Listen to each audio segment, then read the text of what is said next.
taking the online race broadcast performance to the next level. This is the Full Velocity Network.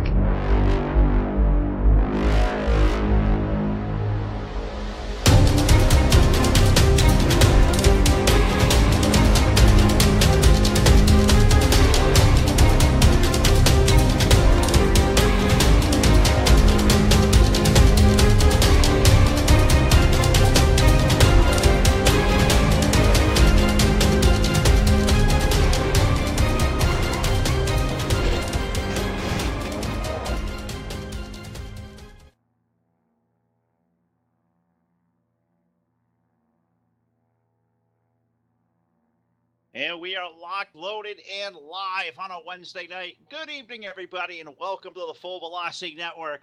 Here at the Homestead Miami Speedway, it is championship night.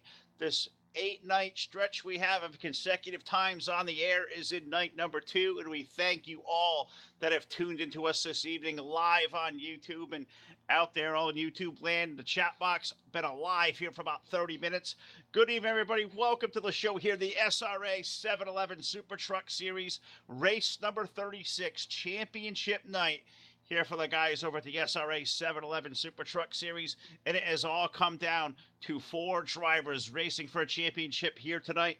Matt Watkins, Corey Carpenter, Derek Justice, and Brandon Lawson. 4 drivers. The top finisher will be crowned the 2017 SRA 711 Super Truck Series champion, and cannot wait to see where we go in 107 laps. But let me bring in my partners here for the evening. Phil Lacasse here up in the booth as always. Todd Stanton down at the controls here for us tonight. And I believe our buddy Blake McCandless also going to clock in and join us from somewhere in Central Florida. He's going to try to get all his bugs worked out. He'll be part of the broadcast as well. But Todd, I'll throw it to you first. It is championship night here on Full Velocity. The first of, I think, 3 or 4 champions we're going to crown here over the course of this week. It's going to be an electric night for us. Yeah, it's definitely going to be an electric night for us here tonight and this whole week. Lots of champions going to be crowned. Big money winners going to be crowned here on the Full Velocity Network. Like you said, 4 champions. Tonight's going to be the first champion crowned here tonight in this 711 Super Truck Series. Been a great series that we've got a chance to follow here all season long, Phil. There's been a lot of different winners. There's been a lot of different strategy calls all the time, and it was interesting to see how this series took off, and it did a fantastic job. Jason and all those guys, Derek Justice and Jason Justice, any of the admins, the guys that helped them with setup, did a fantastic job. Yeah, they all did a fantastic job all season. We've been thrilled to bring the broadcast we have to you this year, and said the big one here tonight, Blake McCandless, the Homestead Miami Speedway Championship 4, the first of a couple of championships will come out over the course of this week, and we weren't expecting to have you here alongside tonight, bud. You know, you made so quick work getting back to the hotel, getting everything all working out, and good to have you aboard here. Welcome back to FVN, brother. Oh yes, Phil. I'm definitely glad to be back. Great basketball game tonight. I was able to be a part of. Unfortunately, we weren't able to come out on top. But man, it's been great to be down here in Florida, where it's nice, sunny. We actually were able to visit Miami this past Saturday and just visit the incredible weather they were having down there. And I'm sure these trucks out there are enjoying it tonight. And I know we're in for a treat. We have 4 drivers here competing for a championship. I know personally probably the best guy I know pretty well just from driving him was Matt Watkins back in the day at Blazing Pedals. We had probably 8 or 10 weeks back to back. We were finishing 1-2. May not have been the best friends at the time, but I know I'm very familiar with him. Want to wish him luck. And I mean, you know, we have all these guys here. I really don't know who's going to win this championship. Brandon Lawson's been running up front all year as a consistent top 5 finisher, as much as you can get.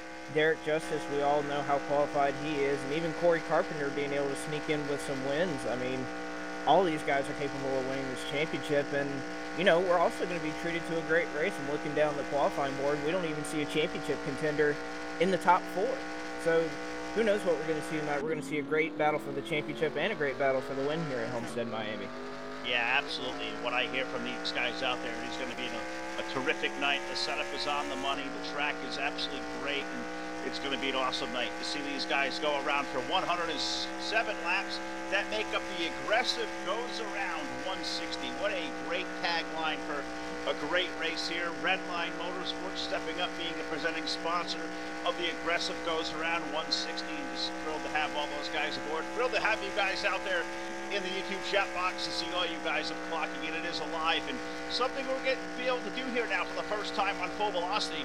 It is championship night for us, so while we got a couple of minutes here during the pre-race show, we'll try to do this all week long with our championship nights. We're going to see if we can't talk to all four of our championship caliber drivers here tonight. Of course, the top finisher of the four will be crowned the champion at the end of the night. So I'm going to bring into the conversation our championship four. That, of course, Brandon Lawson, Derek Justice, Corey Carpenter, and Mr. Matt Watkins. Fellows, so glad to have you aboard. I'm going to put it to Matt first. Matt, a guy that Blake just alluded to, a guy that's, really run well here at Homestead before over the years. And you look around, you got these three guys around you. You have three top-notch drivers here tonight. What's your thinking going into a race here at Homestead this evening? Well, so the first thing is just survivability until the end of the race. Definitely we got the speed to make it happen up there. Just got to survive all the chaos, get to the end, and then, see what happens. No, absolutely right. Could not agree more. I'll bring Corey Carpenter into the equation now. Corey, it's been an awesome season for you. Picked up some wins. You had to survive through all the rounds of eliminations. You find yourself at Homestead here tonight, man. What's your thoughts going into what is going to be an electric night? Oh, just the same thing as Matt, just trying to keep the car clean. I'm glad to be here. I definitely haven't had the best speed all season, but I've had a lot of luck, so that's good. And just like Matt said, keep the car clean, try to finish the race. I think any one of us four could win it, given the chance. I couldn't agree with that more. We'll bring the number 31 into the equation, our buddy Derek Justice. Derek, we've seen you win many and many championships here before on our airwaves, multiple over the years, many, many victories. What would winning tonight and being the champion of this SRA 711 Super Truck Series mean to you after a really good banner season for you guys? Well, it's been a really long season, but to close it out with the championship will just make the victory even sweeter. But everybody knows my history at Homestead. It's not my best track, and we're not in a good starting position right now. But like I said, just just very smart here, beginning the race, and see what plays out at the end. Oh, absolutely right. And finally, we bring in the number 40 of Brandon Lawson. Brandon, you've had a strong run all season. Been at the top or very near the top of the point standings all year long, but we throw points out the window. You've got to be the first of you four to make it to the start-finish line tonight if you want to host that trophy. What are you thinking going into this race, partner? Is it going to be attack all night long? How cognitive are you going to be of the guys around you? And what's the strategy, man? I got to imagine that Dodge is going to be digging. Yeah, it's going to be digging for sure. First off, I want to thank my team for getting me here this far. We've worked hard all season. We got to this point, and we're here for a reason. And we can't wait to race tonight. Just main thing, I'm going to go with what Watkins said. We got to survive, If we don't get to the end of the race, we're not going to have a chance to win that championship. So we definitely got to survive and make sure we got that chance at the end to compete for the championship and hoist that trophy, like you said.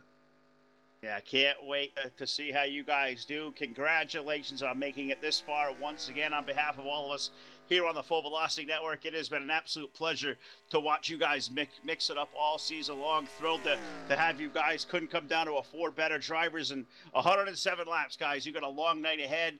I wish you all the best of luck. And, hopefully we'll get to interview the champion down there with Todd at Victory Lane. But good luck the rest of the night, you guys, and we'll be keeping up the progress of all four. And you guys have a good race out there.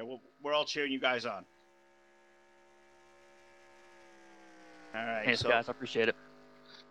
So we'll let these guys get back into the race channel. We'll let them get their last preparations all tidied up there. There's a lot going on here, a lot of moving parts as I'll try to get these guys moved out back into the race chatter the best I could do. So give me a quick minute here. We paused to get away, but I think they said it best, Blake. You've got to be a champion.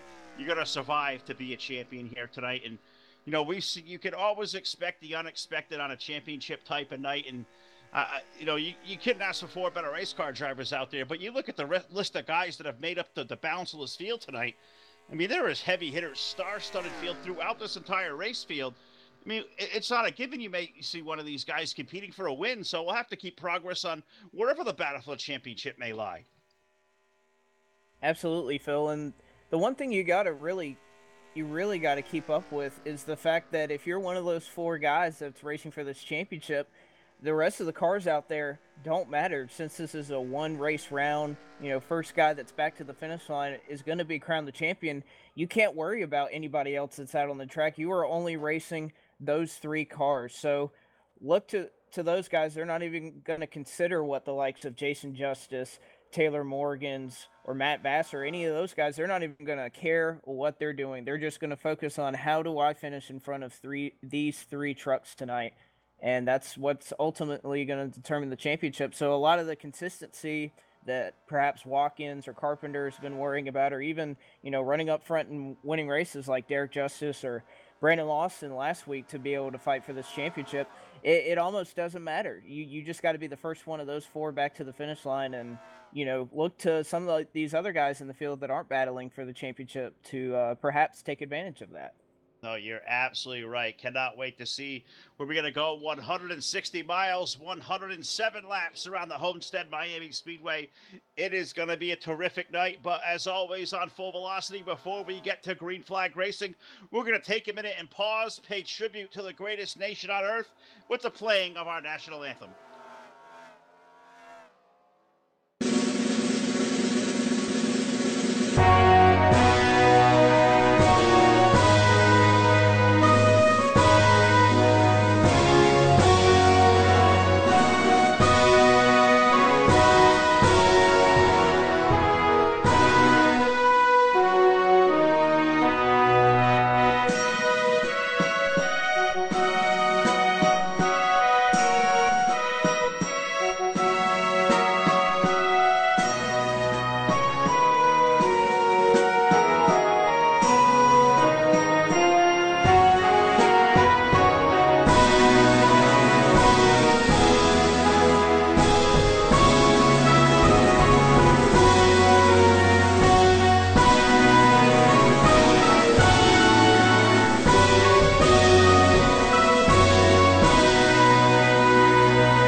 All right, back at the Homestead Miami Speedway. What is a terrific night with the SRA 711 Super Truck Series Championship night. We have talked to all 4 championship contenders on the pre-race show, and we're getting ready to set these things loose. The aggressive goes around 160 at the Homestead Miami Speedway. 107 laps around. We have 14 really great drivers and trucks here. Really, 15 trucks have clocked into the pit arena now. So without further ado, Blake, let's dive straight into the starting lineup. Take it away.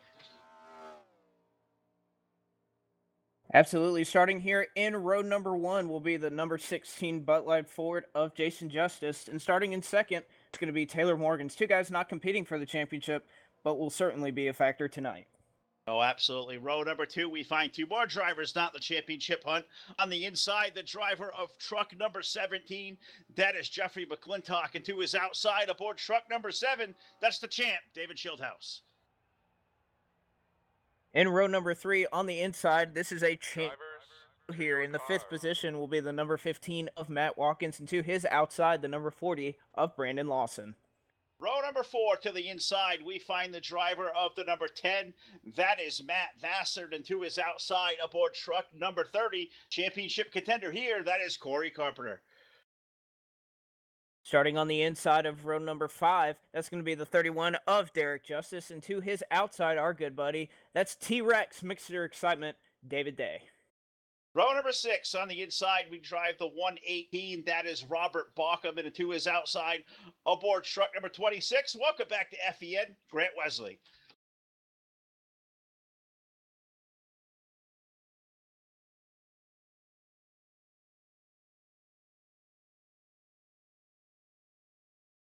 Let's go trackside for the command. Drivers, start your engines! And with that, we bring 15 of the best drivers that the NR2 community has left to offer to their ready. The engines have been fired. They are rolling off the grid, rolling off shotgun on the field here tonight. Aboard truck number 52, been a long time since we called out this name on our airwaves. Welcome to Full Velocity. Scott Bowdenshots riding shotgun on the field in truck number 52. That is full field starting lineup, 107 laps on the Homestead Miami Speedway. You look up front, find Jason Justice, Taylor Morgan's your front row, Jeffrey McClintock, David Schildhouse in row 2. I mean, 107 laps here, Blake. It's a long race here at Homestead, but this track is ultra fast. These guys, a lot of these guys just came up the Blazing Pedals Camping World Series, same track and setup combination. These guys said it was a terrific race over there, so I think we can expect, another great race for these guys here tonight. It is going to be a lot of fun. What do you say we get this thing going? Absolutely, Phil. I'm really interested to see what kind of lines work on this track. I'm not familiar with this version of the racetrack, but I'm sure as these guys make it around, we'll see guys on the bottom, guys on the high side. We're going to see them all over the racetrack. As the pace truck is going to pull onto pit road, we're going to get the aggressive goes around 160 started here very soon as the number 16 will go into the restart zone. The flagman is out, green flag is in the air, and we are racing at Homestead, Miami.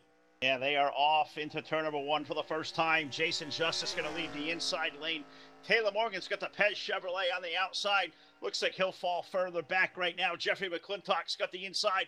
That seems to be the fast way around. They exit turn number 2. Put Jason Justice out to the lead for the first time.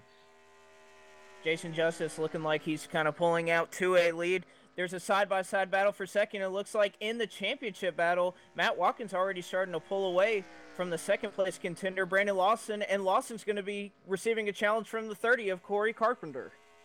Yeah, Carpenter right there, and that number 30, you said, one of those guys racing for a championship. Looks like this place has fanned out 2, 3, 3 wide almost through turn number 3 and 4, all still chasing our front runner at the front of this field, the number 16 of Jason Justice. Taylor Morgan's has fallen into second. The best race out there looks around for that third spot.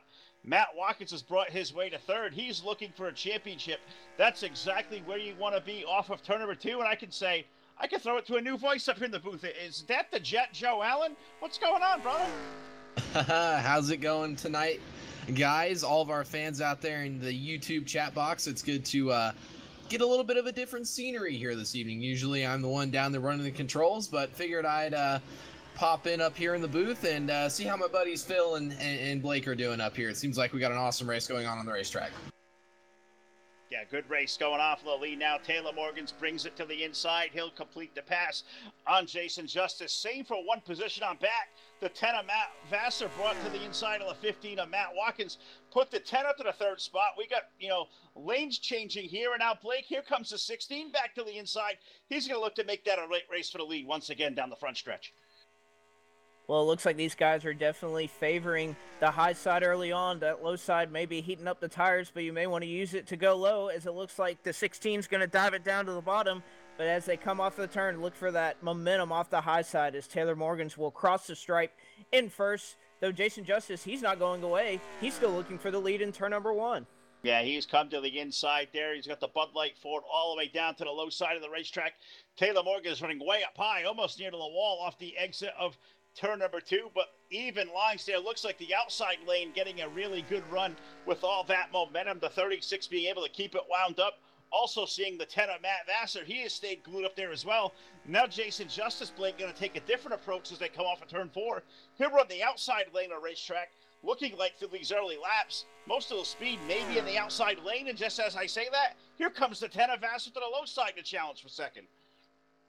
Well, I can assure you that high side probably keeps the tires a little bit cooler, and probably the biggest thing that people don't realize about a lot of these highline tracks, especially in truck physics, is that, these guys are running in a single file line down the straightaway. So if you're on the high side in the corner and you exit the corner, you're on the high side, and all of that draft, especially these mile and a halves, means so much in these trucks that, that tends to favor the high side a lot. If the draft wasn't so important, you could probably see more guys running multiple lines in the corners, but when you come off the corner and somebody has a head of steam behind you, it's a lot easier to utilize that high line and use that draft. Yeah, the high lane looking to be that preferred way around right now. Jason Justice going way up the racetrack. I believe he may have kissed the outside wall there just a tad. That's going to make him lose a position. Now the 10 of Vassar are going to take the spot. Here comes the 15 of Matt Watkins. They're going to pull side by side for third place into turn 3 there, Joe. Yes, they are. Side by side, battle for that second position. The 15 of Matt Watkins down on the bottom. There's the 17 of Jeffrey McClintock, guy that was a very familiar face to this series early on in the season before he kind of fell off and had some other things, obligations come up. Corey Carpenter right there in the mix. There's the 40 of Brandon Lawson back there around that 6th position. We also see the number 7, the creep, the champ. That's David Schildhouse. He's looking to crack the top 5 as well, as we got battles all over the racetrack, guys. We got battles all over the racetrack, and probably the one thing I'm surprised by, if you look outside of the top 10, or in the 10th position, rather, that's a 31 in Derek Justice. I don't know if he's been running 10th place in this series all year. It's kind of odd on this championship night that he's not running to where we're accustomed to. We're used to seeing Derek running in the top 5 almost all night in this series, but I don't know. Maybe he's playing a tire conservation strategy. We'll see, as he's the back runner to this championship 4 contending for the title. As Matt Watkins looks like he wants to start battling for the lead up here. Yeah, I believe that's actually the 10 of Matt Vassar down there on the bottom, trying to get around the 36 of Taylor Morgan's up there to shake up this battle towards the front. Matt Watkins in the 3rd spot. Jason Justice there. He made contact with the wall just a few laps ago. He's all the way down on the bottom of the racetrack now, changing up the lines as he's underneath the 15 of Matt Watkins now, setting his sights forward down the front straightaway. But as you said earlier, we see the draft down these straightaways there when these trucks get lined up on the top side. Really hard to make a pass work when you're down there all by yourself. It's almost shades of Michigan down the front straightaway, and when we see stuff like this down Michigan, where you really got to have some help when you're trying to make these passes down the straightaway. Yeah, and you can look at the run the 16 gets, off that high side, switching to the low side. He was able to make the move on the 17 of McClintock. He got all the way up past the 15 of Watkins. He even got to the 10 of Vassar, but just shows you can't do that on the low side by yourself. Just as he say that, Justice, he'll take the slide job, put him now in front of the 17. Jason Justice, Blake, that truck seems to be okay. No damage from that kiss with the wall. Starting to try to move back forward, but looks so tough to pass. Everybody glued to the outside lane of the racetrack with 12 laps on the board. And I was just about to mention, Jason's nicking to the wall. It is so hard to pass on this bottom side that, let's say the 16, like he is right now, is on the high side and he'll nick the wall off of the corner. If he does and he slows up, if you're the car behind him, what are you going to do if you dive down to the bottom and try to make a move? It's going to be really hard to keep that momentum up on the straightaway with how much his draft matters. As it looks like Matt Vassar, he's going to start looking to the inside of Taylor Morgan's for this lead, and Jason Justice is going to challenge for 3rd. Yeah, we see Jason Justice again trying to work over the bottom side of the 15 of Matt Watkins, as I believe caution is out for the first time this evening here at the Homestead Miami Speedway. Taylor Morgan's is our current race leader. That number 10 machine of Matt Vassar is in the 2nd spot. Matt Watkins having a great run so far through the early going of this event. He is in the 3rd position. Jason Justice back there in the 4th position. And I believe rounding out our top 5, we have the 17 of Jeffrey McClintock, Blake. Yeah, it looks like Jeffrey McClintock will round out that portion of the race. It looks like perhaps we had a little bit of an issue here. I think we maybe had a debris caution here. Of course, this is just my call in the booth. Obviously, Todd will be bringing that replay to you momentarily, but I think we had an engine failure that may have spewed some debris out on the racetrack. I'll have to go back and see, but saw something with the 26 of Grant Wesley. Looks like something happened there to the number 26. It looks like something going on there. The 26 is parked in the infield, so that'll give Todd a point of reference to show what happened, but it definitely looks like there was some kind of mechanical failure there. That's a tough break for the 26. Also looks like the 52 of Scott Bodenshots also encountered some issues there as well. So we'll get this thing back all screened out, see if we can't give you a full velocity replay. But what I can see there, Joe, looks like the 26, something broke on that thing. Looks like he lost all power, all steering. It just kind of bounced off the outside wall and just kind of took an innocent ride down through the infield and just kind of came to rest on the infield wall there off of turn 2. Yeah, and these trucks all have built-in power steering, between the trucks and the cars that you see racing around these speedways. And, if you've ever talked to a guy that's lost power steering in one of these trucks, it is a handful when you got to run a full-length race, around any speedway, and especially at a track like Homestead when it's, when it's high speeds and, long sweeping turns, it just makes it that much more difficult. So unfortunately for Grant Wesley, having early troubles here in the going, and he parks that thing down on the inside and just gets out of the way of the racing groove to hopefully not hinder any of these other guys' nights.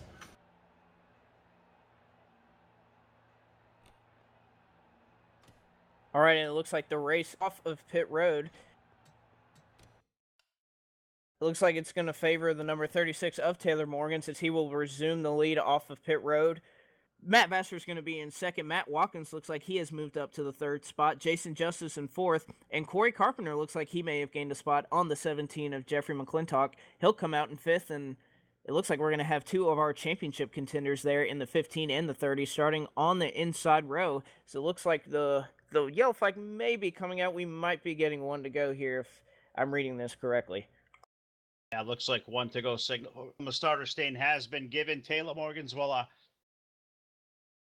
lights are still on. Sorry about that. Looked off. Thought I saw the light go out there, but maybe I was a bit wrong. But a little bit of a little shakeup up here. Taylor Morgan's going to take the lead over Matt Vassar. But as Blake was just saying there, Joe, championship contender, it's going to take up the inside row.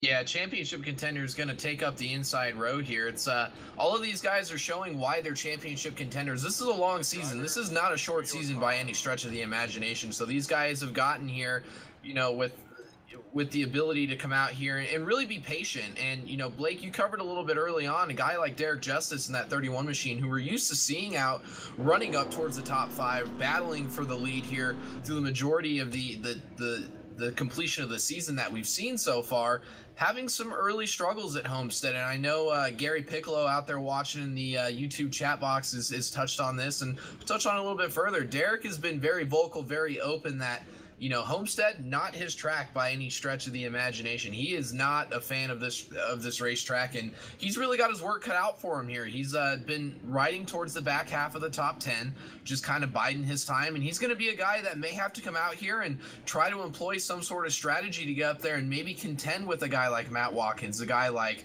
Corey Carpenter, who have been up there and really been, setting the stage for these championship contenders early on in this event. Taylor Morgan's up there as well. So there's a lot of things left to go here, a lot of laps left in the event. So it should be interesting to see what Derek is able to do to hopefully get up there and see if maybe he can be more of a contender here tonight with this winner take all type of scenario with these guys, with the format on how the 7-Eleven Super Chase is designed around. Well, the one thing I wouldn't be surprised about, Joe, is a lot of these races in the 7-Eleven series, and even as I made my way through the playoffs before I had some scheduled conflicts put me out, it's just you have a lot of races that come down at the very end.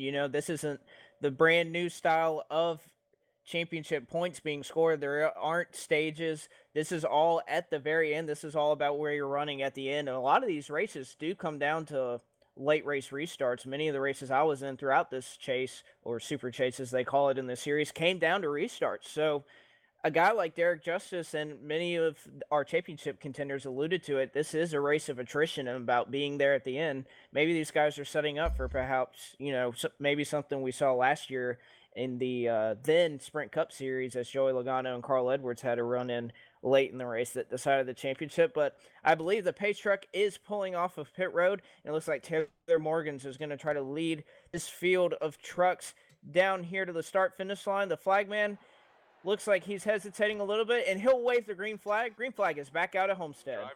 Green flag back in the air down the front straightaway. Taylor Morgans leads the charge down into turn one. Matt Vassar under fire from that number 15 machine of Matt Watkins. Jason Justice right there on the top side as we see the 10 truck get just a little bit loose back there. 3 wide, or they were periodically 3 wide for that 4th position. Corey Carpenter moves that number 30 machine up into the 3rd spot. The battle's still hot for that 4th position with Jason Justice and Matt Vassar in the 10. Jeffrey McClintock in the 17 all the way down to the bottom side. And a battle for that 2nd position. Corey Carpenter, one of our championship contenders there, cleans and makes a clear pass on that number 15 machine as he sets his sight forward towards our race leader, Taylor Morgans, in that 36 machine, Blake. Yeah, Corey Carpenter being able to take advantage of what seems like cold tires there on the top side. It looks like on these restarts, despite how dominant the top side has appeared to be throughout this race, you really want to be on the bottom on these restarts. He was able to make a move. We saw the 10 of Matt Vassar get out of shape there. Is now it looks like Jason Justice, he's going to put it out to the wall trying to pass the 15 of Watkins. And Watkins, it looks like he'll get behind Vassar a little sideways on the straightaway. But again, Corey Carpenter being able to take advantage of restarts. Yeah, that got hairy back there for about third there. There was some contact made between the 16 of Jason Justice. Trouble in turn number 1. Brandon Lawson is around. He looks like he spun off the front bumper of the 5, and one of our championship contenders already behind the 8 ball. Again, Brandon Lawson is around here in turn number 2.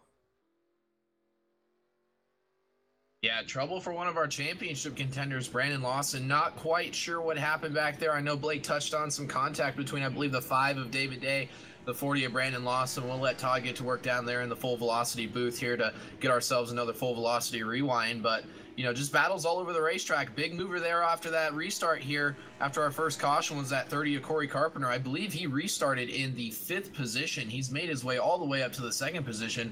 Probably our biggest loser under this short green flag run was the 10 of Matt Vassar.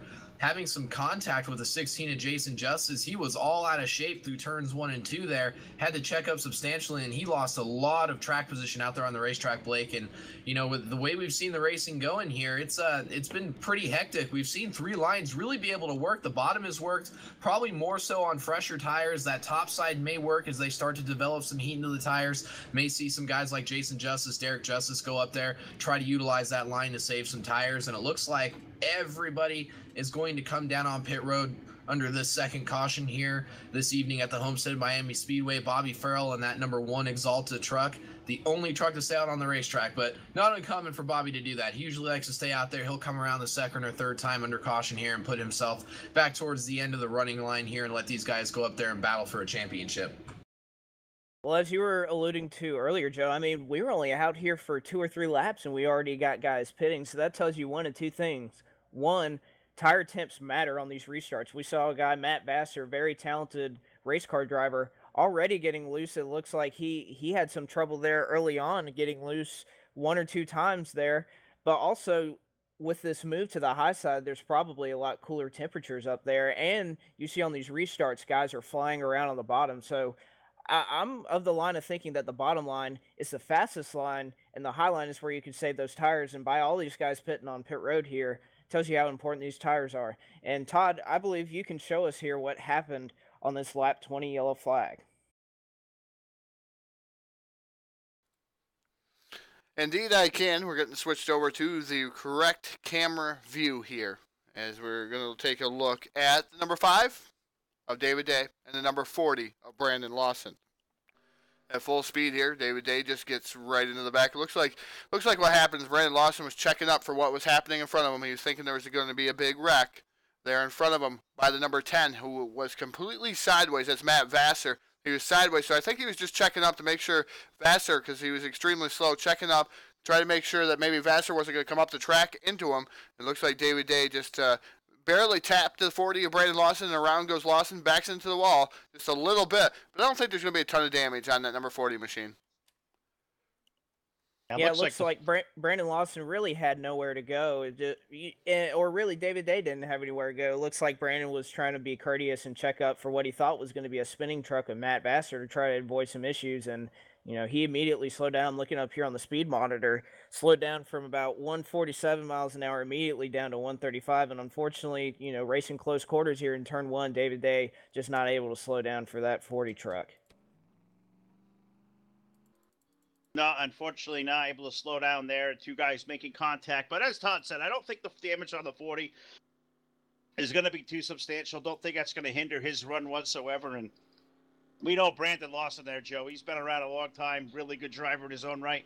If that thing's got wheels on it, he'll drive it toward the front. Oh, yeah, it's still very early on in the event. These guys are out there running for a championship. He'll do exactly what he has to do to get himself back into contention. Hopefully that thing's not damaged too much. I know David Day probably feels bad about that. The 4 competitors you really don't want to get into this evening are those guys running for a championship. You don't want to be the guy that has to, you know, take responsibility for potentially ruining another guy's night when they've raced so hard and so diligently throughout this entire season, Blake, to go out there and try to win one of these coveted 7-Eleven Super Truck Series championships here this evening. Yeah, these drivers are all aware of who's racing for a championship and obviously what type of risk you have. The last thing you want to do is end a championship contenders night on a night where, you're racing for pride here on the Full Velocity Network, but you're not racing as much for the championship. Obviously, these guys are still racing for points and a lot of different prize money that's related to making the chase and where they place. So that'll matter a little bit, but again, the last thing you want to do is run into a guy that's up in the top 4 here that has a chance at contending for this championship. It looks like we may have had some trucks on pit road. We only had about a 1 or 2 lap run there before we had a caution flag. Some of these guys up here may have taken 2 tires. We see Jeffrey McClintock back in the first spot. We also see David Schildhouse. He's moved his way up to the front with some tire strategy. So I guess we get our first test here of how really important tires are to see if these guys can stay up front or if they're going to quickly drop back through this field. Yeah, and Blake, I can confirm the top 2 rows have all taken 2 tires. McClintock and Schildhouse, the front row. Second row also, you find the 31 of Derek Justice, the 64 of Toby Robertson out there. Not a bad time for Derek to come in, a guy trying to run for a championship here, Joe. It's kind of been mired back about 10th or so, hasn't made any noise yet. Not a bad time to try 2 tires here so early on in the race. I mean, we still got about 83 laps to go. No better time than now to give that a shot. Yeah, absolutely not. It's as good a time as ever to see if it's going to work, and if it doesn't, he knows for later on in the race. But that full velocity pace truck turned its way down pit road, guys. Green flag back in the air. Jeffrey McClintock goes up through the gearbox. It looks like 64 Toby Robertson is going to go all the way down to the bottom, actually get out of the way. He's going to clear the lane for the 36 of Taylor Morgan's. They're 3 wide, almost 4 wide back there for, I believe, the 5th position as Jeffrey McClintock opens up just a little bit of an advantage. But Taylor Morgan's, we've already seen those 4 tires, even with just 2 laps that these guys have cycled on their 2 tires, still seeming to be the dominant one. It looks like Jeffrey McClintock and that 7 of David Schildhouse, Blake, are the only 2 that seem to be faring halfway decent, not even a full complete lap through here after this restart as Taylor Morgan's looks to get and run down and get to the back bumper of the 17 of Jeffrey McClintock. We may have a battle for the race lead here off of turn 2. Yeah, Taylor Morgan's looking to charge on those 4 fresh Goodyear Eagles. It looks like Toby Robinson, this may just be a wrong assessment being a spectator, but I believe he may have blown a gear. It looks like when he tried to get through a gear, he perhaps slowed down a little bit. No 3rd gear on the 64 we just heard, so I was right. But it looks like Taylor Morgan's on those fresh 4 tires. He's going to try to challenge here for that lead off of turn number 4, not be able to get to the inside, but we see David Schildhouse up there in the 3rd spot. He's faring pretty well on those 2 tires with Corey Carpenter and Matt Vassar close behind. Yeah, and keep in mind, David Schildhouse, I believe, a 7-time winner this season on the SRA 7-Eleven Super Truck Series. What is amazing about that? He picked up this schedule about halfway through the season, was able to pick up all those wins, gather enough points, and race his way to the Super Chase. Unfortunately, not here tonight, racing for a championship, but we know the champ's a great race car driver. He's got his way nestled into 3rd, but all chasing Jeffrey McClintock. If memory serves me, Joe, a guy who ran very, very well through the first opening weeks of the series, he led the points for a good margin of the first third of the season. Yeah, Jeffrey McClintock had that point lead for a good chunk of the first third or so of the season before he ended up having some obligations outside of sim racing. As I say that, battle for the race lead now. Looks like those 2 tires, unfortunately, not going to be able to hold up those 4 tires. Taylor Morgan's down to the bottom side. It looks like he's going to clear the 17 of Jeffrey McClintock. There's the 7 of David Schildhouse now all over the back bumper. So it looks like we got 4 tires, 2 tires, 2 tires, 4 tires, 4 tires, and more 4 tires. So should be interesting to see how long that 17 and those 7 trucks up there can hang with these guys with 4 tires, maybe impede the flow of a guy like Corey Carpenter, who's now under fire from the 10 of Matt Vassar for that 4th position as they battle through the middles of turn 3 and 4 here. And as I say that, battle for the 2nd position as well. David Schildhouse is on the bottom. Jeffrey McClintock still has it. Jeffrey's going to try to keep that momentum up off of turn 4, drag race down the front stretch. Looks like Jeffrey's going to be able to hold on to that, and here comes those 4 tires. Matt Vassar in the 10 is going to go to the top side. Looks like they're going to try to hang out the 7 of David Schildhouse on the bottom there, maybe freight train him back to about the 6th or 7th spot unless he can find a hole in here behind these guys. Yes, incredible racing here side by side, up and the top of the bottom here for the top 5 or the top 6. It looks like Jason Justice going to dive to the outside of the 30. He's going to get into the wall. Oh, and it looks like he's loose again. He's stuck in the wall again. He's going to be able to maintain control of that race truck, but man, he is losing a ton of time. He may actually fall off the draft here. A pretty tough break. It looks like he was trying to give as much room as he could to that championship contender of Corey Carpenter. And again, these guys in the top three, a lot of aggressive battles going on. Matt Vassar looking to try to take that second spot away from Jeffrey McClintock. It's not going to happen this time around, but you got to believe those Ford tires are fast on that GoDaddy. Looks like Ford. Kind of different build on a Ford there, but yep, that GoDaddy Ford is up there in the third spot. Corey Carpenter, the leader amongst our championship contenders, but he's receiving a challenge from that 31 of Derek Justice peeking to the inside. Justice is going to try to take a lead of this championship fight. Yeah, that's racing for fifth position on the racetrack, but as Blake said, those two guys racing for a championship, but that 30 truck with the outside momentum able to make that power move on by. But you know, just updating, you know, we talk about Jason Justice there, Joe, made contact with the outside wall. Looks like he's fallen outside of the lead draft now. Jason Justice is propelled all the way back to 12th, but with all the 100 laps we have all made around here at the Homestead Miami Speedway over the years, fast lane always seems to be the way around. You can find some really good grip up there. The only problem when you go searching for that grip, sometimes you go over that line, you make contact on one of these walls. It's almost like super glue. It'll just suck you right in, and you lose all your momentum.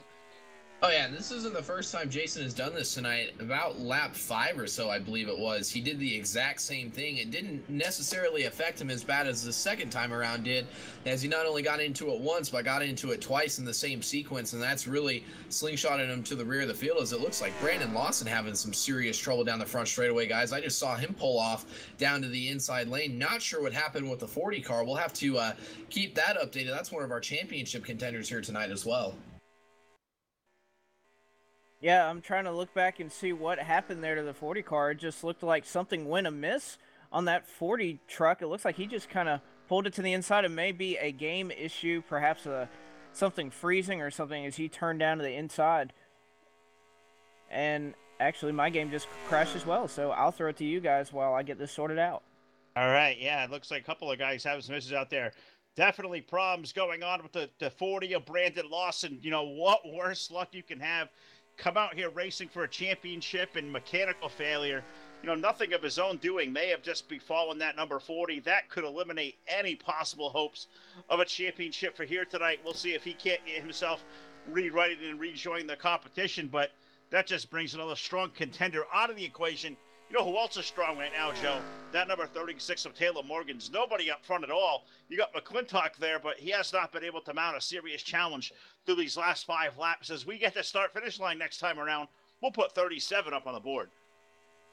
Yeah, that 36, and we've covered him multiple times throughout the year. He has just been a guy that has been a consistent front runner, just had some unfortunate incidents come up during the Super Chase here that eliminated him early from championship contention, just stuff that was almost out of his control, and just some bad luck, unfortunately, for him. Otherwise, I think he was one of the favorites coming in to the beginning of the 7-Eleven Super Chase to probably make it here as a Final Four guy to come and battle for a championship at Homestead. So he was one of the surprises to see it out as early as he did, but another guy who's been strong throughout the majority of this race, that number 10 truck, that Ford F-150, and Matt Vassar still battling with the 17 and the 7. That's Jeffrey McClintock and David Schildhouse, respectively. Vassar hasn't really been able to solidify himself into that second spot. He's kind of been bouncing back and forth in between the guys with those 2 tires, still trying to solidify himself into that second spot as he continues to try and work over those guys. I'm actually very impressed to see those 2 tires hold up as well as they have in that 17 and that 7 truck. We've seen guys like Toby Robertson, who had early trouble losing third gear. Derek Justice really hasn't been able to do much with his 2 tires either. So to see those 2 guys up there, I mean, that's got to raise some eyes from some eyebrows from some of the other competitors like Taylor Morgan's. You know, if it's a short caution in between when some of these guys come down and take tires, you know, maybe 2 tires isn't necessarily a bad call if you're able to run up there and maintain where you're at, like we've seen those 2 guys be able to do so far through, you know, this 15 to 20 lap run that I think we've seen so far. Well, as a guy that's very familiar with, you know, tire temps and always being cognizant of where they are, I think a lot of what this race is going to come down to is how well you can save these tires. If the high side is going to allow you to save it, expect that as this run goes on, you're going to see a lot of these guys that did run the high side be able to save their tires very well. Vassar's in the wall. It looks like he's going to lose the 4th spot. He's going to, or he lost from the 2nd spot. He's going to fall back to 5th. That's going to allow Corey Carpenter to take over that 4th spot as he's going to come up in front of that GoDaddy Ford F-150. He's going to claim the 4th spot. And again, like I was alluding to earlier, I think some of these guys that took 2 tires that may be running the high side and not diving down to the bottom and heating up their tires as much, they may already have some better tires than some of those guys. And now Derek Justice trying to get into the fold. He's going to try to challenge for that 5th spot of Matt Vassar. He's going to try to get in this championship fight. And now Jeffrey McClintock, it looks like he's going to clear the 36 on the bottom side. Obviously, the 36 going to use that momentum on the high side and that draft to push him down the back straightaway. But it looks like McClintock's going to start challenging for this lead. Yeah, he absolutely is. He went to the low side. Looked like he was going to clear Taylor Morgan's, but that big push off the outside put the 36 back to the lead. Now it's going to be the 7 of David Schildhouse's turn. He'll put to the inside. He was able to bring it all the way up to the 36, but just as it did there with Jeffrey, the 7 going to fall back to the clutches. He may lose the 2nd spot. He may lose 3rd. Here comes the 30 up high, but Joe, looks like they're trying to form a little bit of line. Kind of looking like a super speedway race right now. The inside lane trying to make numbers and trying to make way. And just as we say that, look at the move the 7 has made. Pinches his way back in line.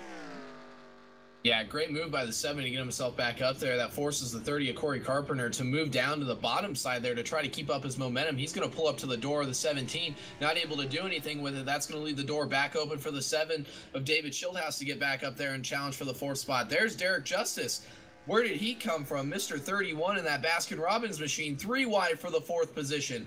Looks like Schildhouse going to roll out of it to cut that 30 a break. That's going to hang out the 31 down on the bottom side now, racing all over the racetrack here. Those 2 tires really holding up now. We see those guys making moves all over the racetrack. Matt Vassar, who got into the wall off of turn 4 just a few laps ago, he's right back into the fold of things, racing for a spot in that top 5. It looks like, guys, as we continue to put cycles of heat on these tires, it looks like, you know, the high side definitely the place to go to hold up that momentum, to keep all that speed up there, making it real difficult, real challenging for these guys on the bottom to keep up any sort of momentum to try and make some passes. We see Derek Justice has to get out of it, put in the middle of 3 wide, drop kick that 31 back to the 6th position now as he's battling with that 10 machine of Matt Vassar.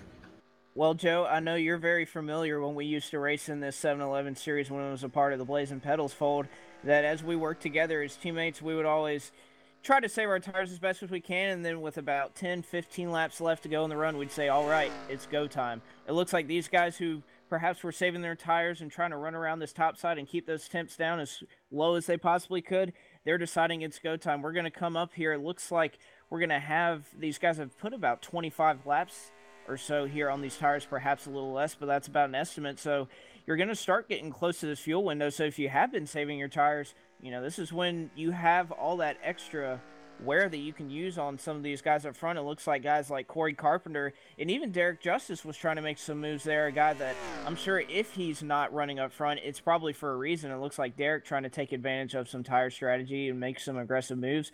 But again, as these guys continue to file in, again, Corey Carpenter is up in the 3rd spot. He has not relinquished that championship lead yet.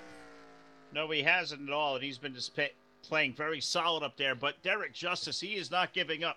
They're trying to march their way forward as one truck goes off the wall. Looks like that may have been the 17 making a brief kiss with the wall. He'll lose some spots, as will the 31 of Derek Justice. That inside can get no way at all. This top lane tonight really, really dominant here at Homestead, Joe. Yeah, top lane been dominant all night, especially on these older tires. And the question that we continue to seem to be asking ourselves now is, who has anything to challenge with 36? Who has anything to challenge for the 36 of Taylor Morgan's? Once he got himself out there, he's really solidified himself as one of the dominant trucks here this evening so far.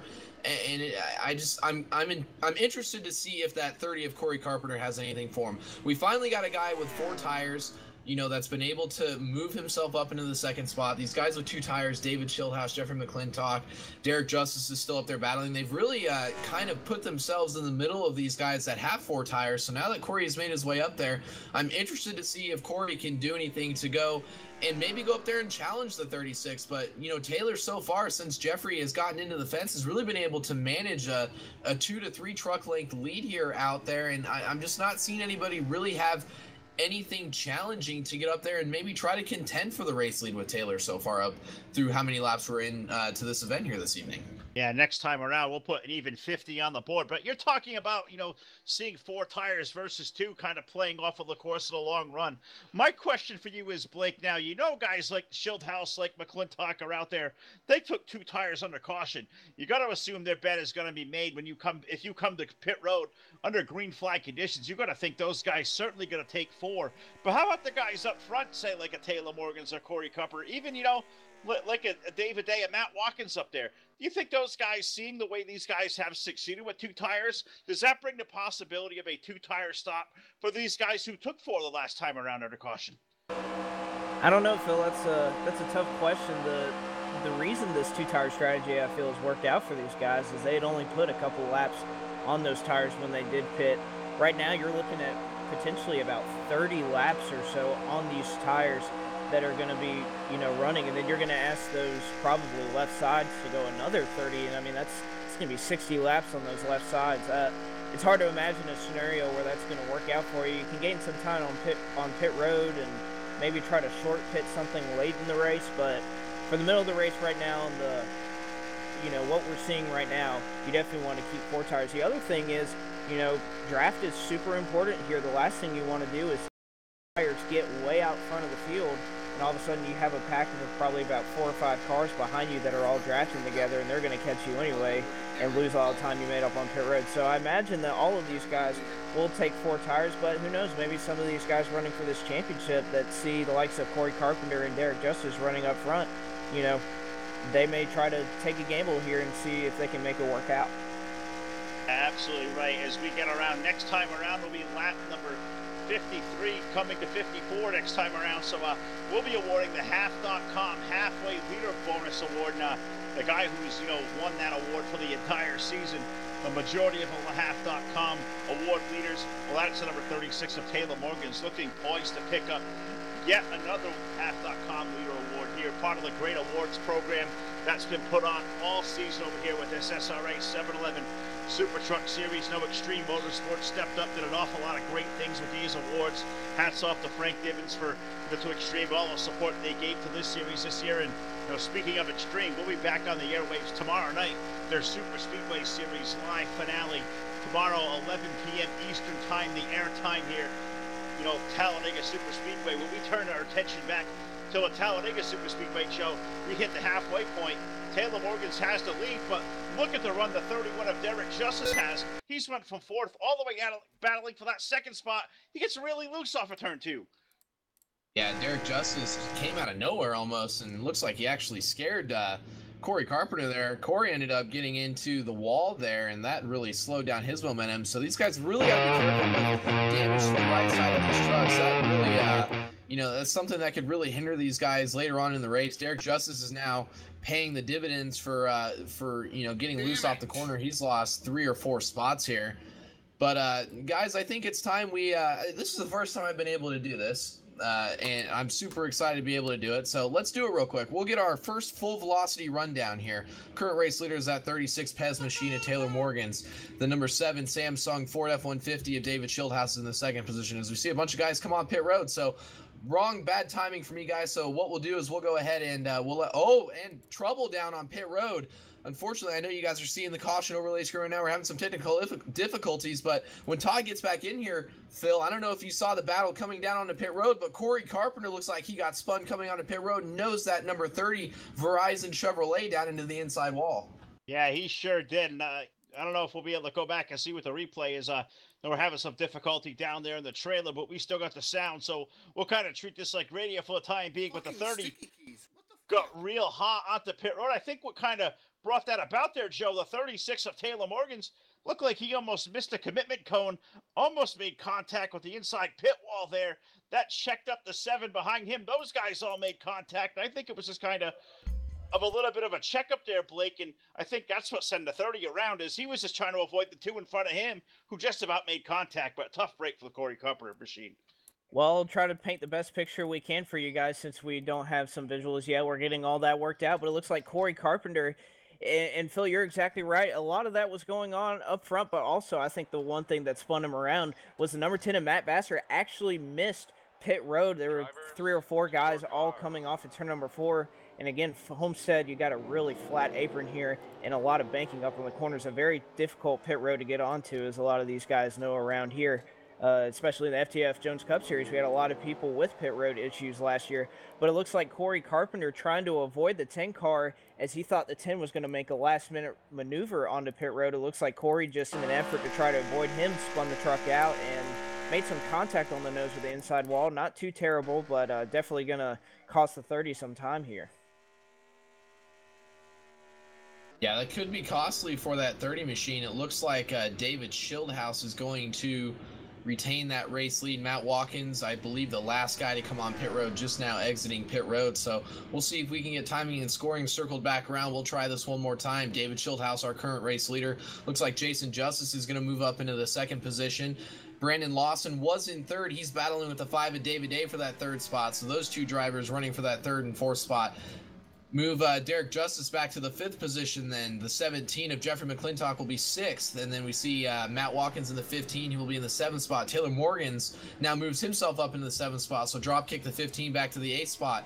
Then we find Corey Carpenter in the 30. He is back in the 9th spot. Or I'm sorry, he's in the 8th spot. Brandon Lawson is not running up in the top 5. He's one of those trucks a lap down taken by the aliens early on in the event. So Corey Carpenter in that 30. He is in the 8th position. Matt Vassar in the 10. He is in the 9th position.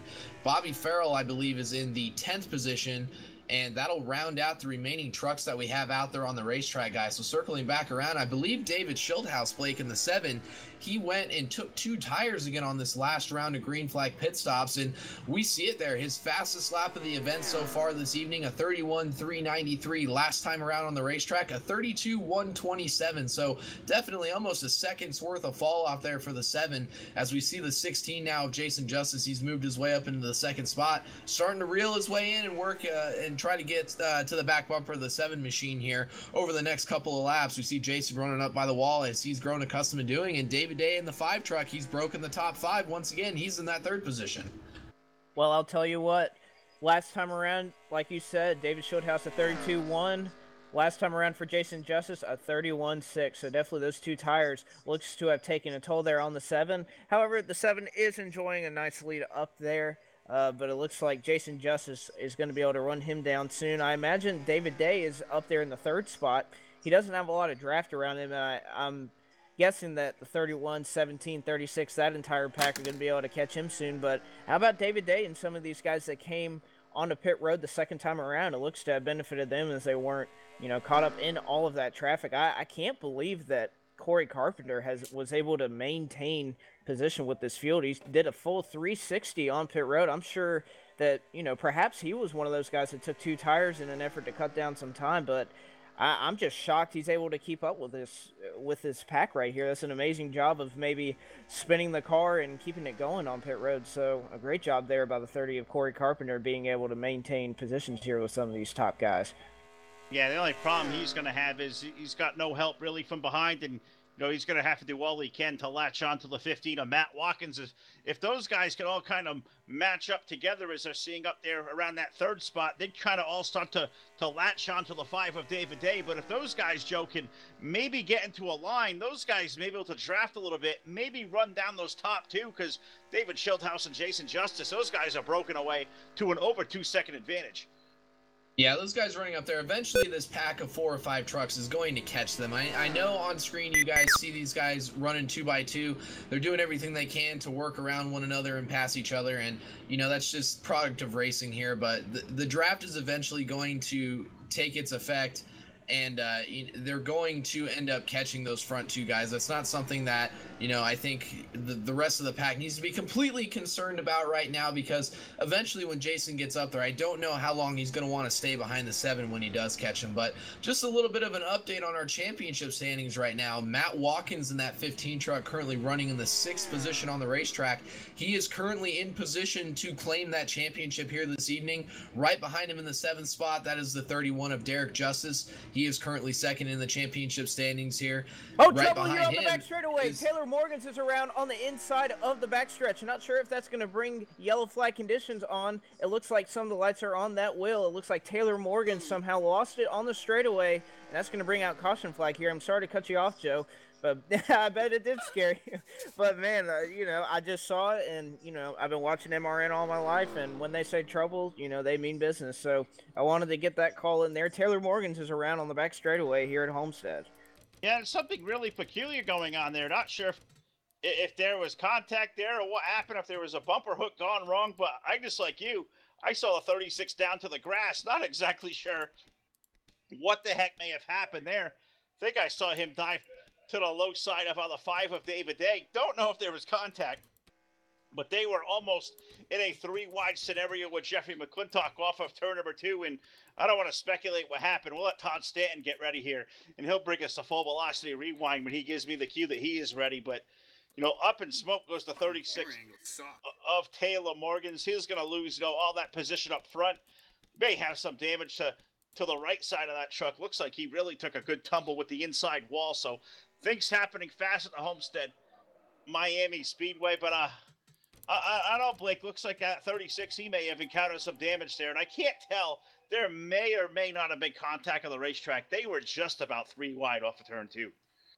I don't know. I just caught it out of the corner of my eye. I was watching the race all like you guys were, obviously trying to listen to our good buddy Joe. And then obviously, I just saw the 36 go sideways here on the back straightaway, something that we're not accustomed to seeing. Obviously, Taylor Morgan's very talented. Not a guy that, you're accustomed to seeing kind of going down towards the inside wall on the back straightaway here at Homestead. This helps one of our championship contenders a lot. Brandon Lawson, unfortunately not able to get the lucky dog, but he was able to take advantage. It looks like Toby Robertson going to get the lucky dog.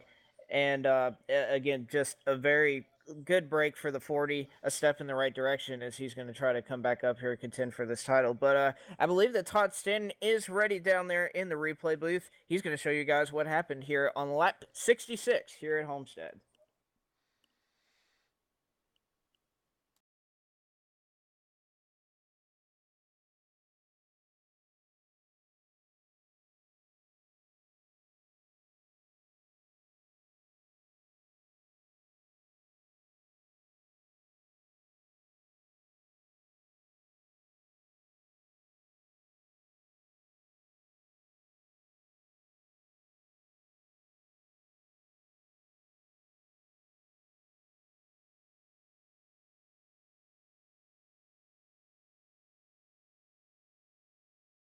Well, we'll have to see. At 36 really did take a great shot with the inside wall. Definitely contact happening there with the 5 of David Day off of turn number 2. Taylor had a really good rocket ship out there, but we'll have to see.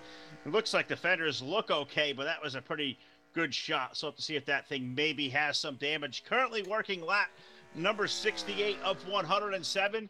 The aggressive goes around 160 at the Homestead Miami Speedway. Championship night down to the final 4 for the SRA 711 Super Truck Series.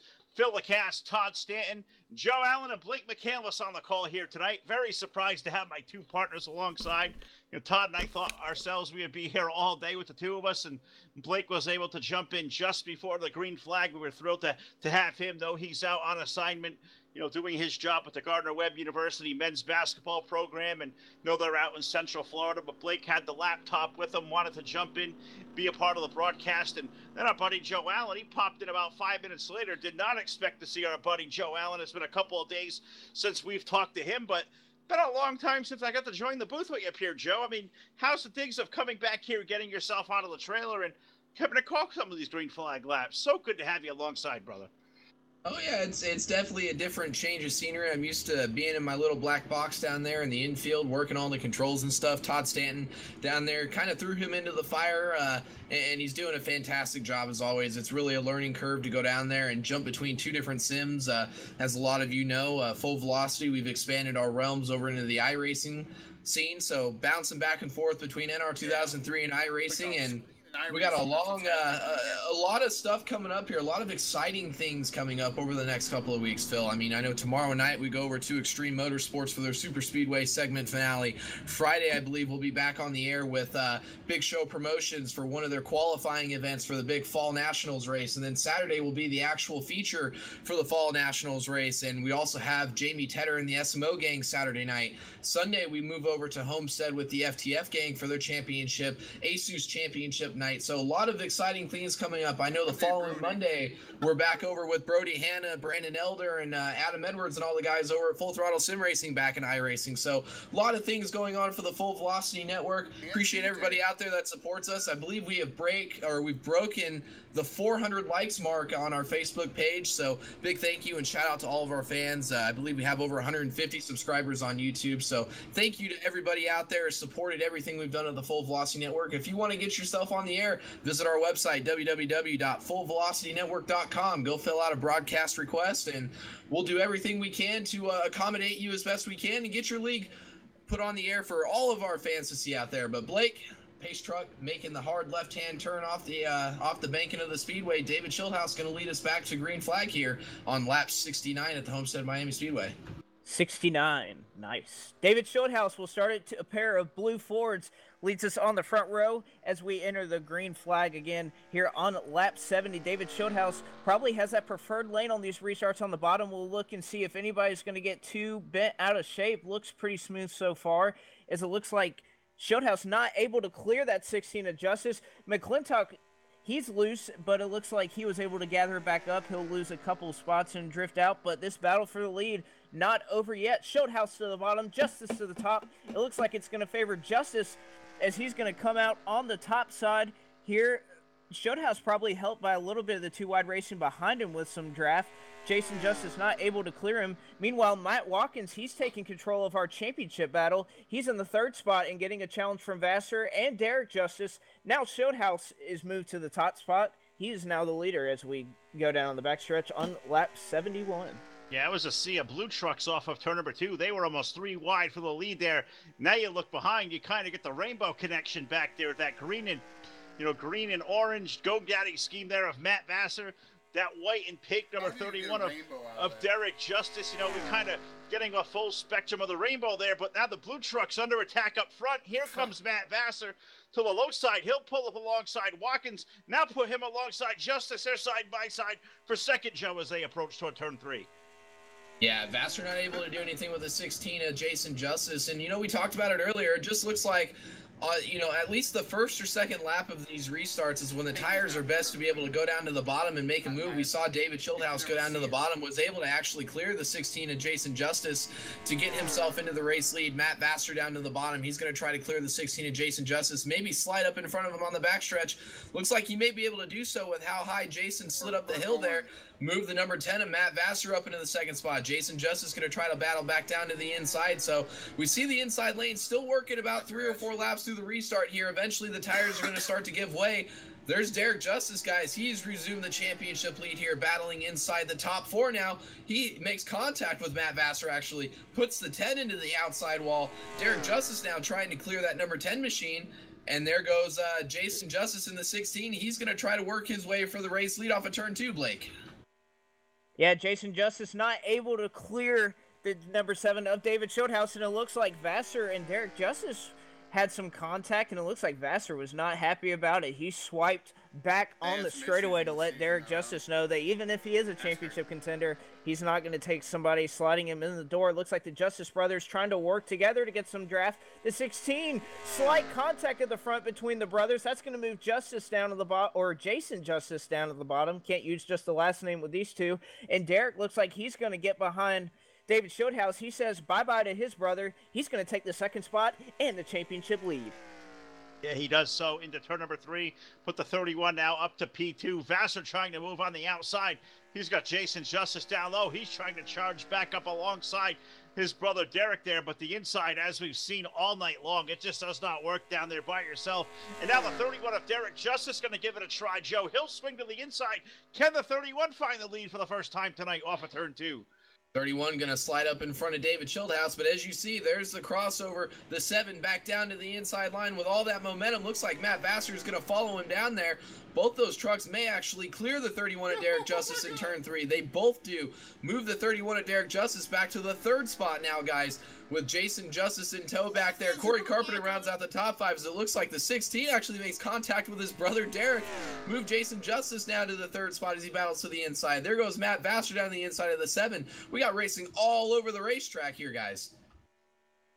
I'm telling you what's going on right now. It is a lot of teamwork. Those Vasshouse Racing teammates of the 10 of Vassar and Schildhouse definitely working together, cutting each other some slack, and these Justice brothers trying to do the same, but when they clash with each other, they're not cutting any slack. I saw Vassar get into the back of Derek, or basically not really block Derek Justice. He just kind of prohibited him from using that high line. These guys, it's almost a team battle up here. It's Team Justice and Team Vasshouse. Team Vasshouse is up front for now.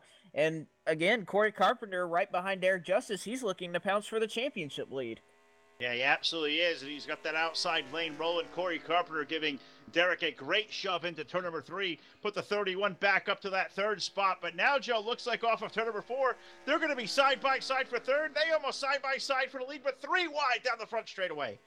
Yeah, periodically 3 wide. And where did he come from? Taylor Morgan's involved in the last wreck, guys. He's moved himself up into the top 5 underneath the 31 of Derek Justice, not cutting him any slack as Taylor runs the middle there. He's going to try to clear him off of turn 2. Not going to be able to do it, but he's going to go and move up on the door of the 30 of Corey Carpenter. Corey Carpenter now resumes the championship lead here this evening with his pass on the 31 of Derek Justice. There goes the 16 of Jason Justice back down to the bottom side. So looks like what we see right now, the Vasshouse Racing Machines, the 7 of David Schildhouse, the 10 of Matt Vassar, they have solidified themselves in the 1st and the 2nd spot. They have about a 3 truck length advantage on the 36 of Taylor Morgan's. Should be interesting to see what Taylor is able to do once he is able to get up there. If he's able to contend, you know, we saw he nosed that truck into the inside wall after contact with the 5 of David Day, but it doesn't look like that has affected him too much this evening as he's up there running in the 3rd spot. Here comes Matt Watkins now battling back for the 6th spot. He clears the 31 of Derek Justice, sets his sights forward on the 16 of Jason Justice, so don't count Matt Watkins out of this championship battle yet either, guys. Absolutely not Matt Watkins. You can't count him out. Just one of the most consistent guys you'll see up here in this 7-11 series. But I'm going to give us a quick update on one of our championship contenders. And it looks like Schildhouse is around on the back straightaway. As we were saying that, David Schildhouse, it looks like he lost it off of turn number 2. He's going to bring out the caution flag, and you know what? I was actually just going to talk about this guy in his position right now. Brandon Lawson was clutching here, trying to see if maybe he could stay out a couple laps and catch a quick caution where he'd be on the lead lap. But now that caution's come to him. Brandon Lawson's going to be a lucky dog, and he's going to jump back in this championship fight. Yeah, absolutely. A caution flag he certainly want to see. One the champ David Schildhouse did not want to see is him and Vasshouse Racing teammate Matt Vassar were up front racing for the lead, and it almost looks like there, Joe, possibly almost a bumper hook gone wrong between the 2 teammates. 7 doesn't make any contact, but he loses all that track position. I can tell you from firsthand experience, myself and Blake and David Day and a couple others have some firsthand knowledge on what it's like to wreck your teammates. So I'm sure those guys will have a colorful and interesting meeting back at the Vasshouse headquarters at the conclusion of this event on what they could have done to prevent that. So very unfortunate circumstance. David Schildhouse been a guy that's been running up front, really utilizing and managing those 2 tires. He's been able to keep himself up there. He's probably going to have to come down now, put 4 tires on that number 7 truck to even give himself a shot at getting himself back up there. Meanwhile, I'm interested to see if we have any strategy. Most of the leaders are down on pit road. The 10 of Vassar's down there. The 36 Taylor Morgan's. The 30 Corey Carpenter is down. The 16 of Jason Justice. The 15 of Matt Watkins. The 31 of Derek Justice. Who is going to take a 2-tire strategy here and try to, potentially get themselves up into the race lead? That's one of the stories here this evening at the Homestead Miami Speedway. But another one out on the racetrack is we are under our 4th or 5th caution here of the evening. And for the first time of the year and first time, with my time at Full Velocity, guys, a little bit different, little change of scenery. I'm used to you guys throwing it down to me for the replays, but for a change here tonight, I'm going to throw it to my buddy, Mr. Too Tall Todd Stanton down in the trailer. Todd, show our viewers why we're under our 5th caution here this evening.